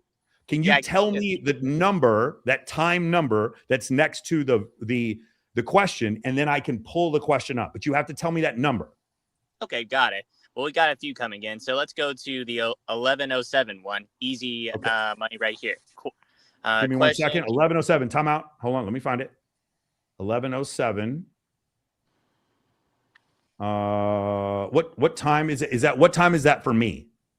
Oh, that's you're East Coast. You're East Coast. So it's going to be 8:07. So around 9:07, I believe. Yeah. No, wait, 8:07. Okay, so it's easy money. Question: do you still get nervous and feel butterflies in your stomach when you're first interacting with a very attractive woman? Yes, I still get that. But I also get it with someone when I'm not first interacting with them. There's one woman in particular, I still get butterflies even though I've interacted with her several times. So the answer is yes. You have any other questions? I have one, Michael. 803 from Easy Money. 803. Let me see. Here we go. Question: do you find time to do social circle game, watch sports, play video? Oh, how do you find time? Watch sports, play video games, work out, plus all the coaching. I'm struggling just to work on my business and do social circle game. Okay, so this is a great question. And these are things that I teach you in Pillar 2 of the Men of Action program. We go over the concept of entrepreneurship and efficiency. So there's a couple things that I do. Number one, I listen to audiobooks at triple speed. I listen about 3.25. That's how I get through a bunch of these articles. Number two, I work out at my triangle of workout, work, sleep, and gym is like a small triangle. My bed is 40 feet that way, not even 40 feet, 25 feet that way. And my gym is 100 feet below me. So that's another way that I save a bunch of time. And then additionally, I read a book. It's called Buy Back Your Time by Dan Martell. I have a virtual assistant and a personal assistant that take tasks away from me, and I delegate those tasks. And then here's the big one. Okay, ready? I need you guys to do this. I need you to commit to either ChatGPT or Claude, and I need you guys to learn how to start doing projects in ChatGPT and Claude and start having conversations with it on a regular basis to be able to help you. ChatGPT has a new agentic mode, and this agentic mode can actually push buttons and do things, but it's mainly with things like email, Slack, things like that. If you want to do an actual agentic, then I would recommend for beginners, try Manus AI. You can try Claude Cowork if you want. And for those of you who want to get deep into the shit, I recommend you guys use Hermes. Hermes with Open Router it's clutch. It can do next to anything. If you have a problem, it can almost always solve it. I will say this: if your job involves Meta ads or Instagram, I would recommend Manus over anything else. Otherwise, I would recommend you guys use, OpenClaw or Hermes if you guys want to get into agentic. So easy money, great way to save time. Learn how to use AI. Start listening to podcasts and YouTube videos at double or triple speed. I listen to about 3.25 speed is where I'm at now. I've trained myself to be able to do that. And that's basically how I'm able to do that. You're correct. I host 5 different shows, and I'm an instructor for my team, instructor for my company. I instruct the clients, and I'm also the CEO of the company. You're correct. I do a lot of that, and I don't miss a day in the gym. I do play video games. I'm playing Ghost of Yotei right now. Oh, next question. Let's see. Your time, 8 p.m. from Gabe Sainez, I think. Sainez 3. Okay. What are your thoughts on OnlyFans models giving out red pill advice? I've seen this on a lot of TikTok and Instagram. Do you think they're being genuine, or is it just a way to get more chicks? Funny enough, I would say, so I know a lot of OnlyFans models who are very red pill, like very politically conservative. I know one OnlyFans model, she's been on my show a few times, and she's like, I know I do, OnlyFans, whatever, but like, I actually agree with everything Andrew Tate says. It's really funny that she says that. I have also found that some of the most the 20 most misogynistic people I've ever met in my life are all women. There's your clip. I'm not kidding. The 20 most misogynistic people I've ever met in my entire life are females. 100%. They send me the most misogynistic memes. Their beliefs about women working are just crazy. They think women shouldn't be able to drive. It's women who actually do this way more than men who give me that pushback. I have another question. I do think it's genuine. I do think it's genuine, by the way. I do. Go ahead. 807 from Jed Temple from X. Okay. Let me see here. What is it? 807? Is that what you said? Yes, 807. Jed Temple on X. 807. Jed Temple. Here we go. Do you also think it's possible? Hey, can one of you guys try to jump on my Instagram and find some questions there? Do you also think it's possible that some women, especially women who are either feminist or Christian conservative women, don't want to admit attraction triggers because it goes against their ideology? Of course, especially feminist women. The things that they don't like are the anything that creates sex differences, right? So men being more aggressive and having more upper body muscle are things they don't like. One of the things that I love, Stephen Stewart Williams talks about this, is that women proclaiming they don't want to be mothers, and then they want to be mothers when they know they shouldn't want to be mothers. It's really crazy. Oh, dude, shout out. Hey, Andy, what's going on, man? What's up, dude? Welcome to the show. There's 4,000 people watching us, so be careful what you say. Killer. All right. So right now, so this is a really interesting one. Do you also think it's possible, Michael, that some women, especially women who are either feminist or Christian conservatives, don't want to admit attraction triggers because it goes against their ideology? 100%. I actually don't think it's so much Christian conservative women. I think they're actually a little bit more in tune with their attraction triggers. But I do think with feminism, what I found is that feminists tend to say, I don't like certain attributes in a man, and then find those exact attributes to be attractive. So I will say more so in that direction, yes. More so in that direction, yes. All right, cool. Hey, shout out. A bunch of people just joined us on YouTube. Shout out to all you guys watching on YouTube. What's you have another question?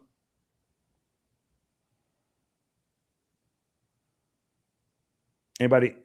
Siege, Gabe, you guys have another question? I'm looking on your Instagram right now. Okay, cool. Do you see another one, Siege? And I'm checking out Rumble. I'm not too sure why I can't find the timestamp for it, but I can read the $5 Rumble rant.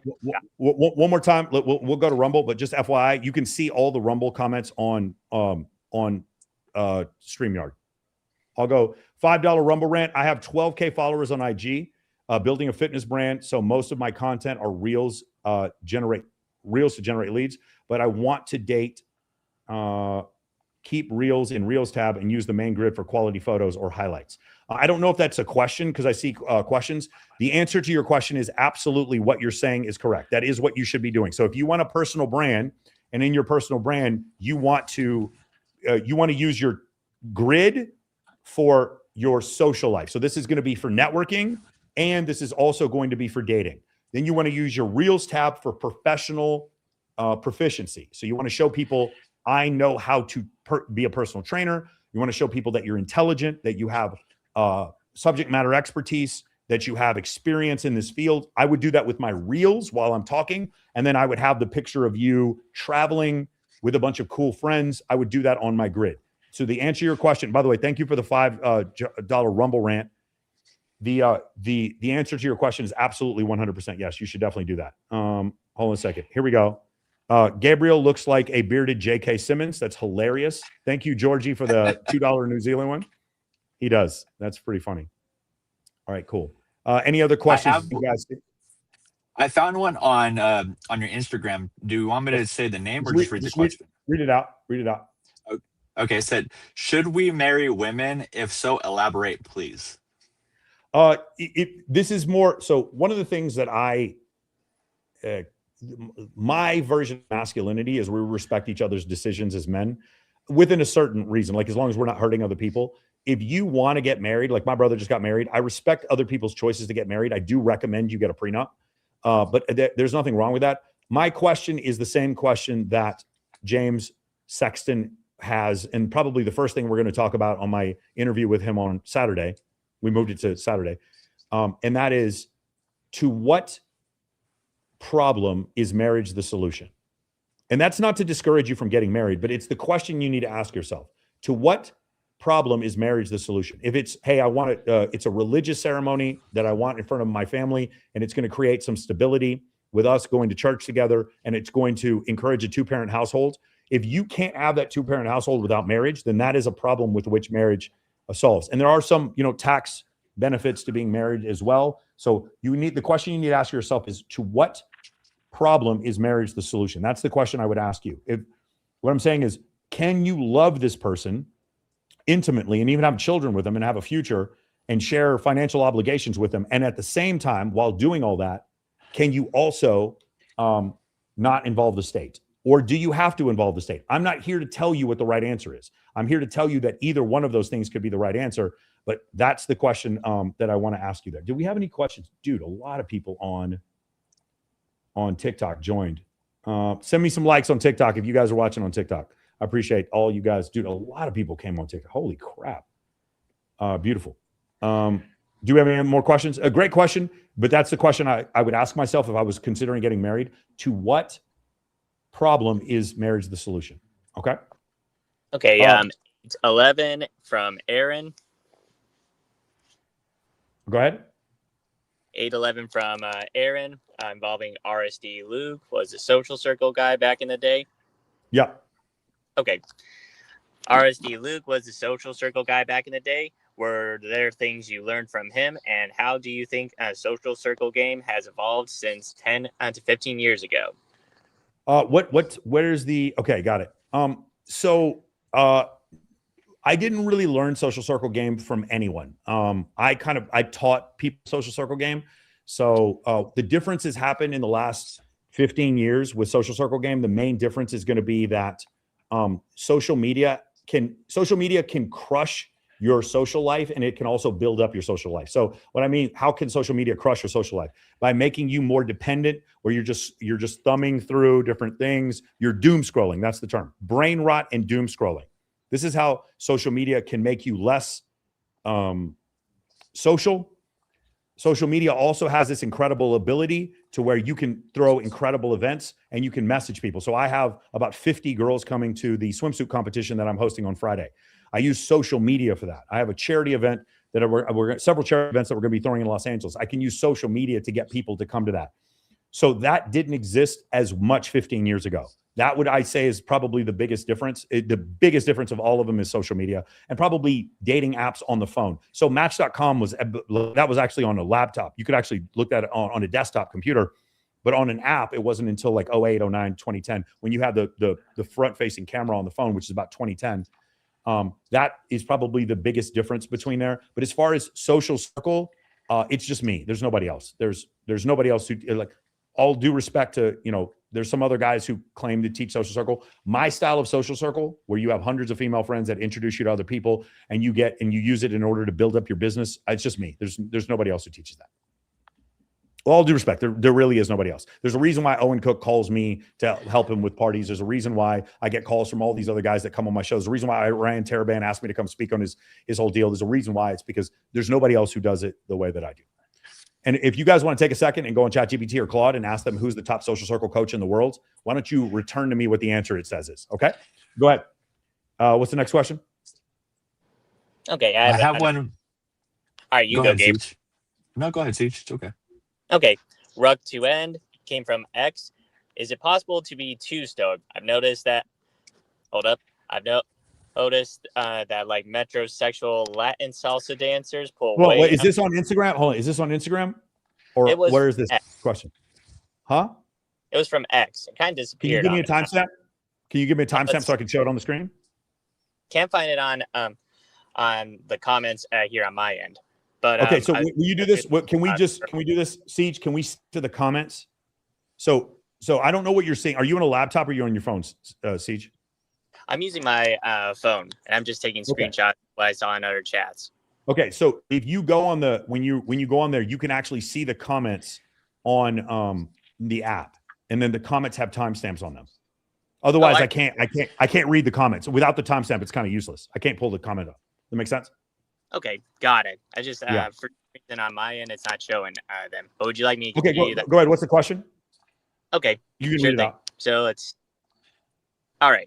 Is it possible to be too stoic? I've noticed that like metrosexual Latin salsa dancers pull way more than some of my rugged military buddies who live in like Montana and the Dakotas. Yeah. No, it's not that. It's that the salsa dancers have more access. So when you do the salsa dancing, you're creating a scenario where there's as many women as men or more women than men. And so because of that, you have a greater opportunity to pull, because the men do get to just show some level of like coordination and competency and like athleticism by salsa dancing. But in addition, if you're just in a scenario where there's like, say, 60% women and 40% men, you just have a better chance of meeting women in those scenarios because 50% more women than men. That's the way it works. In the military, you can be incredibly good with women, but the problem is not your stoicism. The problem is you're just not in a place where there's a lot of women. So the answer to your question is access. Do you get more success with women with more access? The answer is obviously yes. I'm going to, guys, save up the next question. I'm going to ask them on Instagram. Guys, for those of you who are on Instagram, there's a button that you can push to ask me a question. I'm going to read the questions that are listed on the button here. Okay. First one is Myron X Media. When is the next collab with Fresh and Fit? Shout out to Myron X Media. The next collab with Fresh and Fit is going to be next time I go out to Miami. So at least next May would be the next one. But I know that Myron and Fresh are probably going to come to Las Vegas, and when they do, we'll just have them in our new studio. We've already had them in the new studio once with Andrew Wilson. So whenever they come down here, 100%. You know, those guys are always welcome. By the way, I'm going to say this also. The question I get all the time from people who are moderates, they always ask me this because they hear me quoting scientific studies and they see that most of my friends are female, and they're like, why do you associate with Myron? Myron and I disagree on a lot of stuff, but this is part of my masculinity. I can disagree with Myron and still be friends with him. This is a big problem that a lot of guys have. They don't like what Myron says, so then therefore they don't like Myron, and then they make it personal. And because they make it a personal attack, then it doesn't work. That's not masculine. I don't think that's a masculine way to behave. I can disagree with somebody and still have conversations with them. I do agree with a lot of what Myron says. The way Myron describes certain things, I wouldn't use those words. That's it. I don't think we need to repeal the 19th Amendment, and I don't call women B's or S's or whatever those words are. I don't call them 304s. And it's not because some women are those things. I'm not gonna lie to you. Some men are those things as well. But for me, I also understand that if I were to use the language that Myron uses, about half my audience would just shut down and not listen to me anymore. But I still respect Myron. The main reason I respect Myron is because he's been loyal to me and I've been loyal to him, number one. And number two, when Jack Densmore was falsely convicted of SA and grape, Myron made a video about it, and I didn't see any of these other guys making a video about it. Okay? So shout out to him. At least he tried to protect a man from going to jail for something he didn't do. So that's why I have that feeling. That's why I say that about Myron. Let's go to the next one here. Real Talk RR, you say that women like men who just get it naturally. Does it harm attraction if a woman perceives that a guy has to take a course One has to take a course in order to get better with women, whether that's a dating coach, MOA, or your clients hide MOA from women. So the problem with this is, and it's a really great question, but the answer to your question is this. Great question. You should not have, look, I've tried this thing before where I try to be reasonable and rational, and I try to explain to women a third of men are being ignored. They don't have any sex. I can show them the data that shows that this is the case. The Hans Larson data. By the way, when I'm going to make a statement, and then I'm going to tell you where I base the statement from. The top 10% most promiscuous men are having 58% of sexual encounters with women, meaning 58% of women's total sexual encounters are with the top 10% most promiscuous men. This comes from GSS data, not from dating apps. Anyone who says that what I just said comes from dating apps is a bald-faced liar. There's OkCupid data that said that women find the bottom 80% of men to be unattractive. That is not what I'm quoting. I'm quoting Hans Larson peer-reviewed data from the General Social Survey that shows these numbers to be factual. No dating app data included in this. Anyone who wants to contend that, you're just a liar or you're lazy. I've heard people critique this. You're just a liar. Okay. It means you're too lazy to actually do the research on your own. I forgot what the question was before, but just in general, I just want you guys to know that in general, the fact that women are choosing a small group of men, it doesn't mean that women are marrying those men or that that's the only men that women choose, but it is a preference that women have for a certain group of men. And because of social media, they're able to express that preference more freely because of a global marketplace. Anyone who wants to deny that, we can never get to a solution because you're never going to admit that there's a problem. Let's go to another question here. I remember the question. The question was, do you explain the fact that you're taking MOA or dating course? You shouldn't. And the reason why you shouldn't is because you can't really explain. Trying to explain red pill to a woman is just, sometimes it works, but it's not worth explaining because they're never going to understand it in the context that you need them to understand. Some women aren't, a lot of women will, but some women won't. So my whole thing is I wouldn't hide it, but I also wouldn't, there's no reason to explain it. It's not going to make, it doesn't make any difference. I would not, you shouldn't explain the game away. There you go. There's your answer. Michael, I read Mystery Method and found it a little too heavy. Do you think we should use his example opener verbatim or a general idea of tactics, opinion openers, etc.? So here's the thing. I understand why people, I read the Mystery Method. In fact, if you guys read the book, The Mystery Method, if you go in the acknowledgments, my name is in the book. There's an acknowledgement section, and it was the Love Drop who wrote the book. In the back, he talks about me because I set them up in Atlanta and Dallas for all the nightclubs they went to. So my name's actually in the book. While I do think in general, you should understand the concepts that are in there, the theoretical concepts. For every 1 hour you read, you should do 3 hours of practice. So if it comes off as too heavy, what I would do instead is do what we do in Men of Action, which is go talk to women to do cold approach to build a social circle, as opposed to cold approach to show intent to women. And then whenever you approach, I would always have an offer, and that offer is to bring them into your social circle. There's a lot less to remember, and also it gives you more of an opportunity to generate attraction rather than a memorized routine stack, which is difficult for a lot of guys to do. Mystery is committed to the memorized routine stack, and it definitely works for him. So if that's what he wants to do, that's fine. For me, I found it a lot easier to not do a routine stack. Instead, what I do is I screen for logistics, and then I usually invite them to an event in the first 90 seconds. And then I do connector, suggester, content creator. Then I go compliance, compliance, compliance. That's generally how I do my approaches. Let's go to another question here real quick. Next question on Instagram. Hey, Michael, I travel full time, have access to shows surrounded by potties. How do I monetize? I don't know what potties are, but I think I think the answer to your question is to start a personal brand. I don't know what potties are. Let me see if I have any other. He meant hotties. I'm sure he did. Here we go. Lual Logan Duong. How did you get started in coaching? In 2008, I went and took a boot camp with Matador and Cosmo, and then I was just having a lot of success. Like the guys in the pickup layer in Atlanta back then just saw how much success I was having, and they asked me to speak, and so I just gave a speech, and from there I just kind of got addicted, and that's how I got into coaching. Great question though. Any more questions on here that you guys see? That's Gabriel or Steve? I think 803 from Emin. What's your top 5 caffeinated energy drinks? 803 timestamp. Listen, man, I like this. This new thing that I like is this Alani, whatever, it's 200 milligrams of caffeine. There's no top 5, dude. It's whatever you want. Black coffee works. I just don't like the way it tastes. It's kind of bitter. There's no it's a great question, but I don't really have an answer. I switch it up to whatever works. You have anything, Gabriel? Yes, time stop 827 from Mr. Oh, Gabriel, are you on your 17200. phone? Yes. I was Yeah, so- looking at the comments. I was looking at the comments when I was Yeah. reading. So Gabriel, can you help Siege, because there's something he's missing here because he can't see the timestamps on his phone. Yeah, Siege. So if you're in StreamYard, you should be able to go to the comment section, which on the tab below where you see the microphone, camera, and then the third one is the comments. You should be able to tap that, and then in the center, on the top center, you should see comments, and there's a drop down, and all the comments will be right there from the YouTube, Kick, Rumble, X. You just won't see Instagram there. Got Okay. it. Real quick. Comment live. All right. Here we go. This is thank you for the super chat here. Might be a strange question, but what do you do if you're someone who doesn't want kids but is concerned about being taken care of in their old age? Yeah, I don't know. This is an interesting question. I don't know how to answer this. You don't want kids. Maybe you adopt.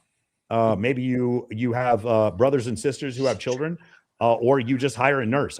There's no easy way around this. I don't know. This is a good question. I haven't really thought about this. I do want kids, so I don't know. That's a good one. I have a decent sized family, so I think somebody might be there in my old age. But I'm going to be honest with you. If I want someone to take care of me in my old age, I'd rather have a professional take care of me in my old age than to burden my family. That's the only thing. And I'd rather have enough money to be able to afford that. So that's how I would answer that. Great question, though. Thank you for that question. Do you guys have a timestamp for any other questions? 827 from Mr. 17200. 827. What are your thoughts on Bible study that even on the Bible saying that even thinking about sex or looking for a woman lustfully is a sin, even though with science we know that evolutionarily this is a hard gene. This is hard genes got passed down. This is how genes got passed down, I think is what he's saying. It says in the Bible, Jesus even says that I was tempted. So it's both things can be true. You are committing a sin if you take a strict interpretation of the New Testament.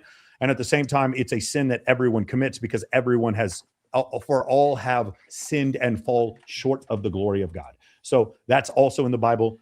How do you square the circle? The answer, the biblical answer to this is to ask for salvation and to try to get as close as you can to perfect salvation as you can. Some of us are doing a better job than others. I use a little bit too much profanity personally, but for all have sinned and fallen short of the glory of God. Even Jesus said that he was tempted. So hopefully that helps you with that answer there. What's the next question? Anything else? All right. Gabe, 826. What 826? Yep. Your time. Gabe. Here we go. Gabe, how far is too far when it comes to using AI, whether it's generating status updates or creating a fake girl? Where do you draw the line? Creating fake people is where I draw the line. That's definitely and the reason why it's not a moral thing. It's just here's the problem. There's data that shows that when people actually take pictures of their workouts, they're more likely to stay fastidious to their workout. And the reason why is because you're showing the fact that you're going to the gym all the time. If you have a fake body and you make a fake AI body, you're not getting fit while taking those pictures. And so my whole thing is the part of going out and taking the photo of you with the girls, part of you doing that is because part of the reason you do that is because you want the success, right? There's things you have to do in order to get to that level of success, right? So for me, in my situation, let's just go here, right here. These photos required sacrifice on my part. Like I had to go somewhere. I had to recruit the girls. I had to get in shape. I had to learn how to take photos. I had to do all of these things in order to make these photos happen. I didn't use AI. And I will tell you, it's not just the photo. It's not just who's in the photo. It was all the things that were necessary in order for me to create this photo, in order for me to make this happen. That's also the reason, in order for me to set this up. So it's not just, so if I use AI, then none of that happens. If I use artificial intelligence, then none of that happens. Funny thing, there are 3 girls named Hannah in this photo. If I use AI, then we don't get that, right? if I use AI, then this experience never happens. So that's why I warn against using AI strictly to like show that you using artificial intelligence strictly for trying to show status rather than going out and trying to acquire status, I think is a really, really bad strategy. Sound good? Beautiful. Question on Instagram here. Additionally, Owen Cook talks about making sure you have them qualify themselves to you when you approach, which is similar to Mystery's neg idea. What do you think of all that? So I don't, okay. You can have them qualified to you without there being negs. I think first off, if you listen to Mystery, his interpretation of negs is very different now. The problem is this, okay, what you want women to qualify to you, but this idea of insulting them in order to getting them to qualify to you, while it may work some of the time, there's 150 other ways to get women to qualify to you. But for some reason, pickup artists are so obsessed with the neg idea, the teasy, cocky, funny idea. And there's a way better way. Like being in shape is a way to get women to qualify to you. Introducing women to other women is a way to get women to qualify to you. Getting women into cooler locations, more exclusive locations is a way to get women to qualify to you. Having a deep, booming voice and being a leader is a way to get women to qualify to you. Being competent and relevant, charismatic and funny is a way to get women to qualify to you. These are all ways to get women to qualify to you in addition to negs. The problem is negs are the only thing that seems to be taught to these guys that are pickup. And I just, it's massively overrated. So my whole thing is, do I use negs in a calibrated manner? Yes, I do. Cool. Let me see if there's any other questions here. Okay, cool. If you guys have any more questions, save them for a second. Let's go ahead and try something. I want to see what you guys think about this. Let's check out an article. I want to try something a little different. Tell me what you guys think. I have not seen this yet, and let's all react to it together. Let's see if I can find it. Okay. You guys see the screen? Why men are quitting dating? Yep. Yeah, we could see it. Okay, cool. Let's go back to it. Okay.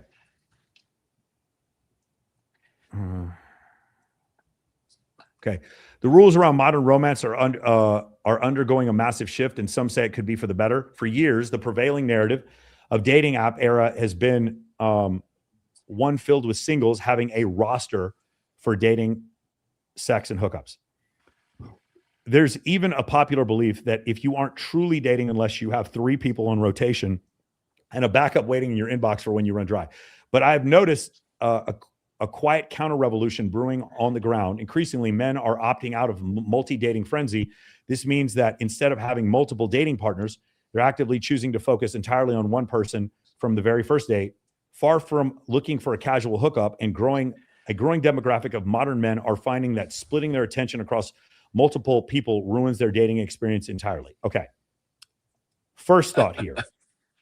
Who the fuck are they talking about? I don't know anyone like, so this is, okay. Let me explain to you what I see. As a guy with, I don't know who you think I am. I just have 4,500 clients. I either see men who are getting no dates at all, or men who are getting dates and are focusing on multiple women.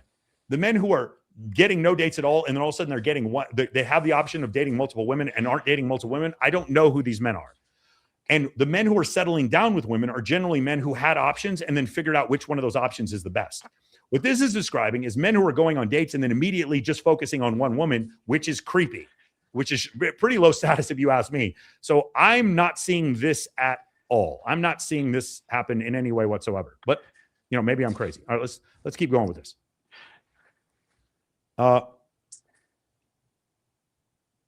For a 28-year-old single local Marcus, the multi-dating culture didn't feel like an exciting experience. Dude, where are they finding these guys? It felt like an exhausting, anxiety-inducing second job for him and did not want that responsibility. I'm seeing this, but I'm not seeing this for men who want to date one woman. I'm seeing this for men who don't date at all. Like I'm seeing men pulling themselves out of the dating market because of this, not dating one woman. Personally, for me, anything more than one person just becomes too stressful. Not long ago, Marcus found himself dating 2 people simultaneously. By the 3rd or 4th date, things naturally began to heat up and the pressure started to become too much for him. What are you talking about? Okay, I'm sorry. I've switched my opinion. I think this is all made up. I think this story is complete and total hokum, and none of this is real. This is horseshit. I don't think any of this is real. It just feels wrong somehow to commit and trust both of them when you clearly want both. What in the world? I don't think it's fair to you or the other person. Anxiety behind it for me was just not good. Marcus isn't alone, as many others are tired of the endless swiping on dating apps, the exhausting time. Okay, do you guys see the problem here? The exhausted swiping on dating apps. Most men are not meeting any women on dating apps. We're describing a man who has multiple partners that he's meeting from dating apps. Where are these men? Like we're talking about the top 10%, top 20% of men. Who are you talking about here? This article is ridiculous. What is this? What I've discovered is that more men are actively rejecting roster call. Dude, I'm sorry, I can't read this anymore. This is freaking nonsense. I don't know. Okay, ready? Here's my summation of this.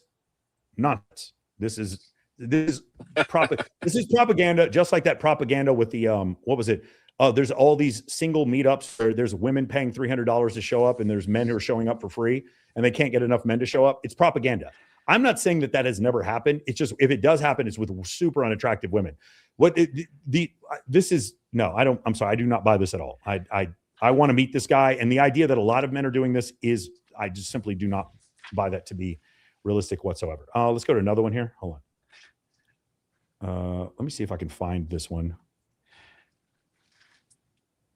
Can you stop doing that? Why does it do this? Let me find one that is viral. None of these are viral. None of these are doing well at all. Okay, let's find something else. Here we go. This is a good one. Why men aren't approaching. Let me see if I can find this. Here we go.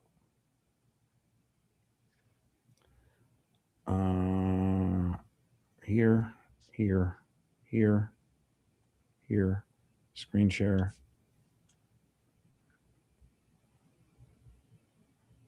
And I don't know how to turn. Does anyone know how to turn on the sound here? Okay, let's try this again. Yeah, the only thing you can. I'd like to have Katie come back with us, bro. At some point, I was like, man, I can hear it. Are you able to turn up the volume a bit? I was like, bro, give me my dog. But then again, like Bree was grinding on him. Okay, I don't know what this is. Sorry, guys. I'm trying to figure this out. I keep getting the wrong link here for some reason. See here. Stream dating takes. Here we go. This is a good one. Give me 1 second. What's your biggest turn on? Let's go here.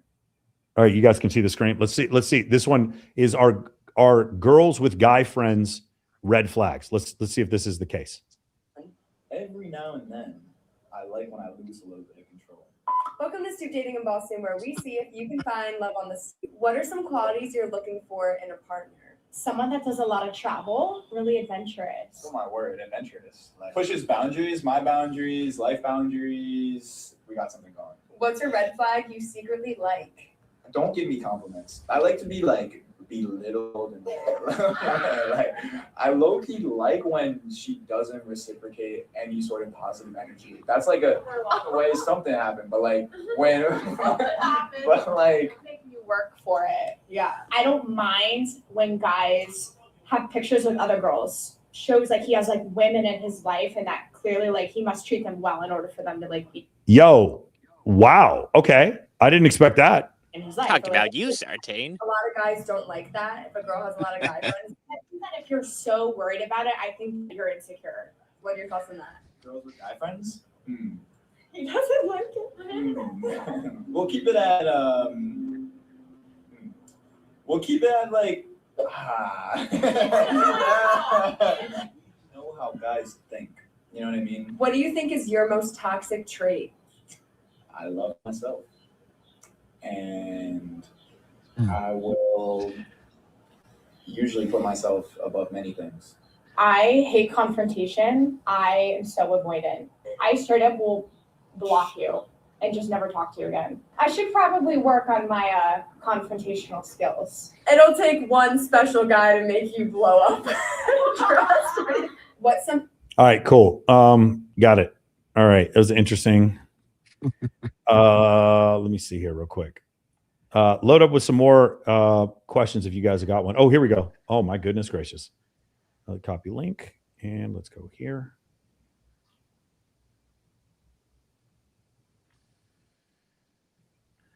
Let me see this one. I wish I could load up like several at once. That would be super cool if I could do that. Watched any of my videos? Here we go. Have you ever watched? Oh boy. With other guys? Be honest. We watched one together. Yeah. He got curious. I was very curious. Okay, this is her. Oh my God. Yo, everybody stop what you're doing. Okay, wait, whoa, hold on. This is Lily Phillips' boyfriend. Okay, I've heard so much. Okay, this is all making so much sense now. This is, bro, put all you guys on TikTok, everybody who is watching this, if all of a sudden the Lily Phillips situation makes more sense to you, put a 2 in the chat. If you guys are watching this and then all of a sudden you kind of understand what's going on with Lily Phillips, do me a favor, put a 2 in the chat if this all of a sudden makes sense to you. Let's watch this video together and tell me if Lily Phillips makes more sense to you here real quick. Let's start this over. Have you ever watched any of my videos with other guys? Be honest. We watched one together. Yeah. He got curious. I was very curious, just to see how it works. Yeah. What goes on behind the scenes. But no, very proud. Very proud. You were just so curious and so intrigued by it. And I think you, not to put words in your mouth, but I think you were pretty impressed. Very impressed. Woo-wee, get a load of this dickhead, huh? Buddy, you go look up the definition of a fucking loser, and there'll be 95 photos of you on there. You are an absolute disgrace. Okay, listen, I don't even want to go that far, but like, bro, what in the world? Like, that is crazy to me. So, like, this is one thing a lot of people had said was whoever is going to take Lily Phillips seriously in a relationship, there's going to be something wrong with him. And when I see that dude, it's very clear that there's something wrong with him.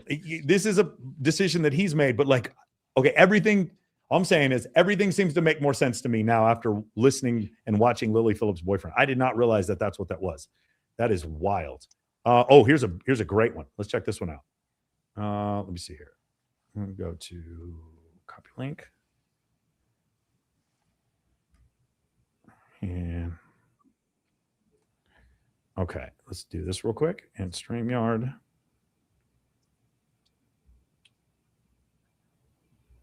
Guy play one of the most famous and successful women's self-love gurus for a fool. You want to know something really messed up? I've been on both sides of cheating more than once, and it really screws you up. And some of you may disagree with me here, but I believe it is harder to heal from the things that we have done than the things that have been done to us, because one is about our character and the other is not. But after a lot of self-reflection and healing, I realized that one of the core motivations that I had for being unfaithful in relationships was love. Not real love, but a twisted, sick version of it. I associated love. Okay, no offense. This is getting boring. Let's try this again. Let me see if I can find a better version of this video, because here we go. This is what I'm looking for. Let's do this. I don't even have to hear his side of the story to know that he's a bum. Girls in the same situation as the wizard Liz only attract bums. This is a successful and beautiful woman. If you are successful and beautiful, your options aren't that great. If you really think that you can attract a high quality man and you have it all together, that you have a Lamborghini, you look beautiful, you are deeply mistaken. Because a beautiful girl in that situation has standards, and she thinks that her financial situation allows her to do more or get away with more. So I thought he was kind of simping at this point when I listened to this part of the video, and then he follows it up with some stuff that I totally agree with at the end. He brings it all home here at the end. Girls like her know how to say no easily. She's coming at the relationship like it's my way or the highway. And right here, I'm like, yo, what are you trying to say here? And then right here, he turns it around. Only men who put up with stuff like that are men with no self-respect. I know. Thank you. This girl likes to argue. I watched 2 of her videos and I was like, oh, she's hard to be around. A man with some self-respect isn't dealing with that. If I'm out there conquering the world and I gotta come home and deal with you and argue with you all damn day, there is a problem. Why would I want to battle my significant other? And you can just tell she likes to battle men. I don't even. Again, this is her preference. Like, this is exactly what I've been saying, man. It's like, it's not, there's nothing personal, but it's like, that, yes, I don't want to fight you. She thinks that because she has all these Instagram followers and because she has, 8 million followers on TikTok, that more men want to date her. No, more men might want to gaslight her, but not more men want to date her. It's so crazy. He's completely right. I don't want to come. I'm already battling. I'm slaying dragons at home. I don't need to slay dragons later on. Like, oh my God, it's so true, bro. I've been listening to Wizard Liz like lose her shit on these live streams, these clips, these live streams, and it is nuts. Some of the stuff that's going on, but I completely agree with that. Let me see here. Got another one here. All right, that was actually a good video. He started off by slightly pandering a bit, but then got into some practical advice. Maybe that could be a good way for like TikTok. Slightly pander a little bit, and then you just switch it around into practical advice there. Yeah, he caught me off guard with that one. Definitely. I definitely agree with that. Let's try this one here real quick. Okay. I wish I could load multiple screens up at once, but apparently can't do that. 80% of women want the top 20% of men. Yes. We don't want someone who doesn't have their shit together. Would you? Red pill men love to say, well, the truth hurts. Women finally have rights and are now practicing natural selection, and y'all are mad about it. Instead of going to therapy, instead of practicing some introspection on your bigotry, on your hate towards women, you would rather hate us in return for not choosing you. What's interesting to me is that women. Hold on, before we get to this, the issue is when she talks about the bigotry, I have no problem. When I describe that women are choosing the top 20% of men, I'm not upset about that. In fact, I provide a solution. The solution is, from her perspective, you can become a top 20% man by getting her from an unfamiliar environment to a familiar environment. Getting a woman from an unfamiliar environment to a familiar environment is called social circle game. I am a social circle coach. I provide the solution. I don't have a problem with this at all. This is drastically, sorry, let me back up here a little bit. This is drastically misunderstood here. I do not have any issue whatsoever with the fact that women are choosing the top 20% of men. I get it. It has to do with parental investment hypothesis and hypergamy.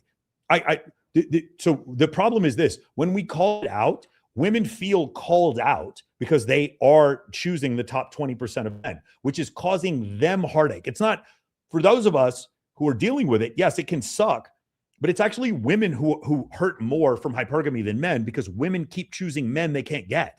It's not like, and this woman is a perfect example. This woman who's saying this is not very attractive and talking about, yes, we choose the top 20% of men. Well, honey, you don't have the ability to choose the top 20% of men. You can, they can be your preference, but you're not going to land this dude. That are in the top 20% are not even talking about this. This is another thing. I totally, this great point, which is a great point that she makes right here. Let me go back. I don't know if you guys heard that point. Let's go back to that real quick. Me is that women that are in the top 20% are not even talking about this because it's not affecting them. Like, they are the ones that are with the top 20% men. But yeah, that's exactly right. When I talk to really beautiful women, they tend to agree with a lot of these. They don't have a problem with this top 20% thing because they're the difference is this woman complaining, the overweight woman who was complaining, she's saying, yes, we choose the top 20% of men, but she can't get a top 20% man. Really attractive women are not complaining because it doesn't make them look bad, because the status quo actually protects them. So they don't have a problem with this at all. Really attractive women, I find, don't have a problem with the status quo at all. So the point she's making is definitely accurate. Let's go back here. How do I say this nicely? Women like this are the ones that are getting angry and frustrated at men. Because yes, exactly, because these top 20% men aren't choosing her. They're mad that the top 20% doesn't want them. And when men watch this and they take the overall step back and they can see what's going on, that's why they're going to call you delusional, because it only makes sense that the ones that hold themselves to high standards are going to be with people that hold themselves to high standards. Now, of course, standards are going to be different between every person because they're going to hold their own individual values and what they see as most important in a mate. It's always so interesting to me that women can come on here and hate on men for being frustrated about the dating world when you are literally frustrated about the dating world. And let's be honest, women are the gatekeepers in relationships. So if you're frustrated as a woman, the only thing that you can do is change it yourself. Only 80% of women want the top 20% of men. Yes. We don't want someone who doesn't have their shit together. You can also not be in the top 20% of men and have your shit together. That's also another point we seem to be missing here as well. Yeah, a really interesting one. Let's grab one more. These are good. I really need to, oh, this is, yes, let's go. Let's go with this one here. Let's do it.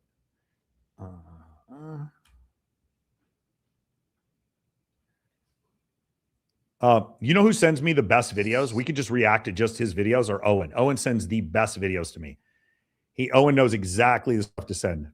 Women are finally waking up to the truth that feminine sexual energy is the most powerful manifestation force on the planet. And they're also Well, except the problem that there is no such thing as a manifestation force. But other than that, yes, she's obviously correct. waking up to the fact that men have been siphoning this energy from. So guys, I just want you to understand, men, you're siphoning an imaginary thing that doesn't exist, and that you are being blamed for it right now. Everybody, men, make sure you pay attention to this, because you're siphoning off a thing that's not real. Go. Them without honoring them for decades. And the truth is that our bodies and our nervous system are always trying to protect us because it knows, which is why when we don't feel safe, our body closes.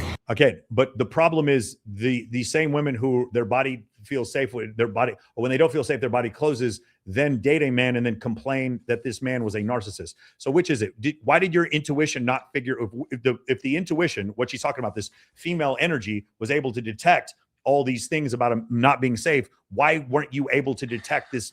No, I would put $50,000 that this woman will tell you, if you were to ask her, have you ever dated a narcissist? She's going to say yes. This is the type of woman who complains about dating a narcissist when she hasn't actually dated one.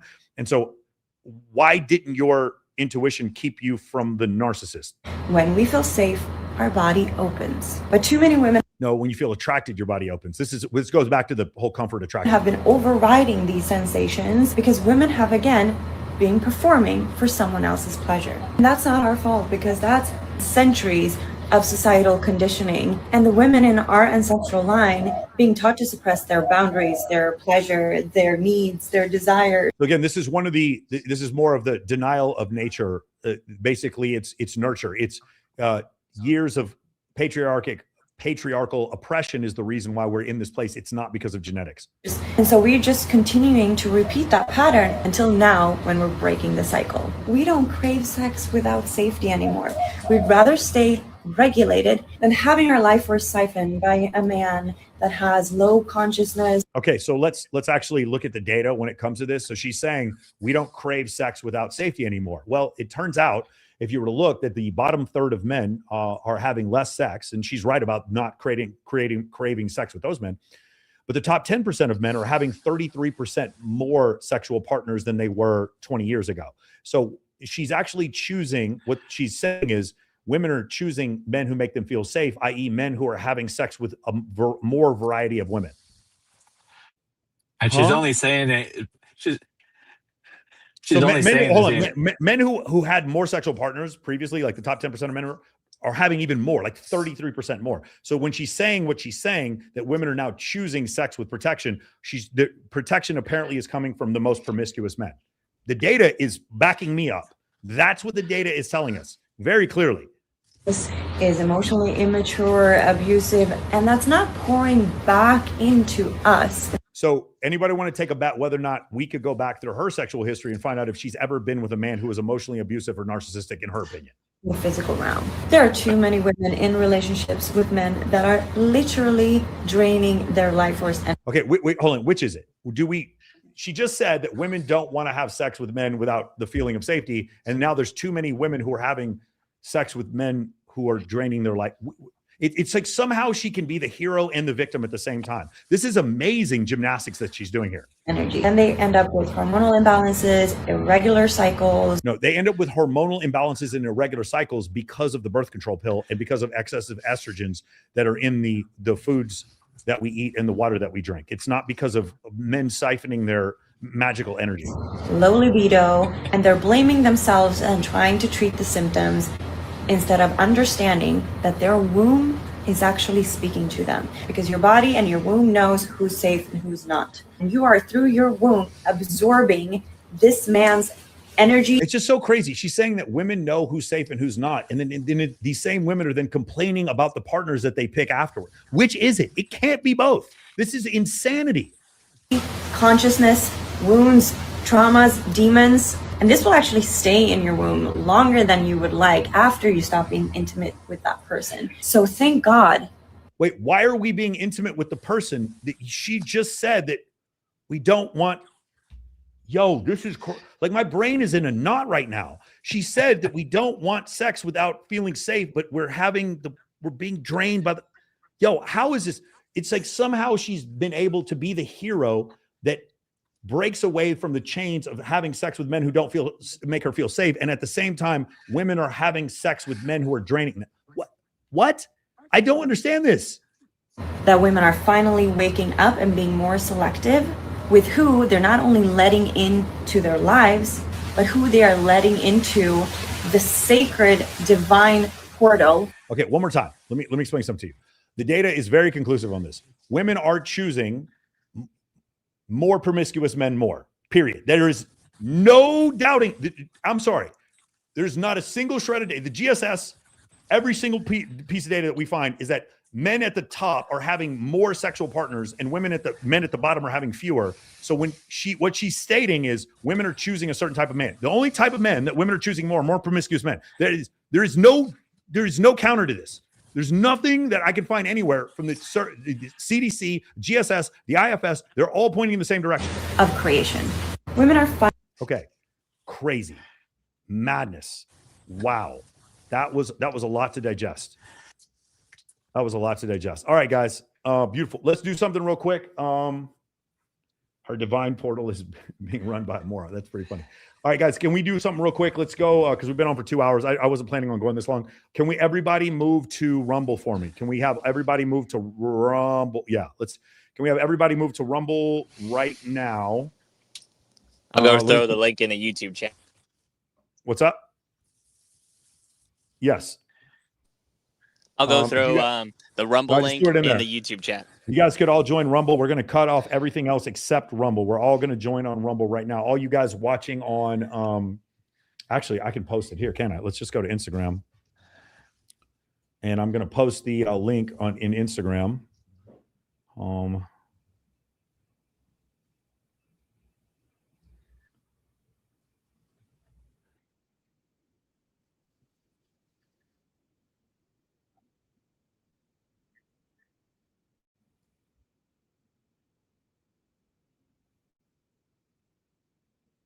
Okay, cool. The Rumble link, for those of you guys who are watching on Instagram, click the Rumble link. Join us on Rumble right now.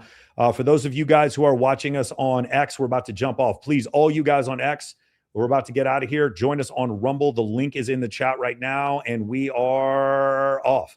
For all you guys who are watching us yes, for all of you guys who are watching us on Kick, thank you for joining us on Kick. Please go to Rumble. Check the link is in the chat. We'll see you on Rumble in 2 seconds. And then all of you guys who are on Facebook, make sure you join us on Rumble right now. Okay. And then all you guys on YouTube, please, all you guys, a ton of you guys watching on YouTube, please leave YouTube right now and join us on Rumble. 3, 2, 1.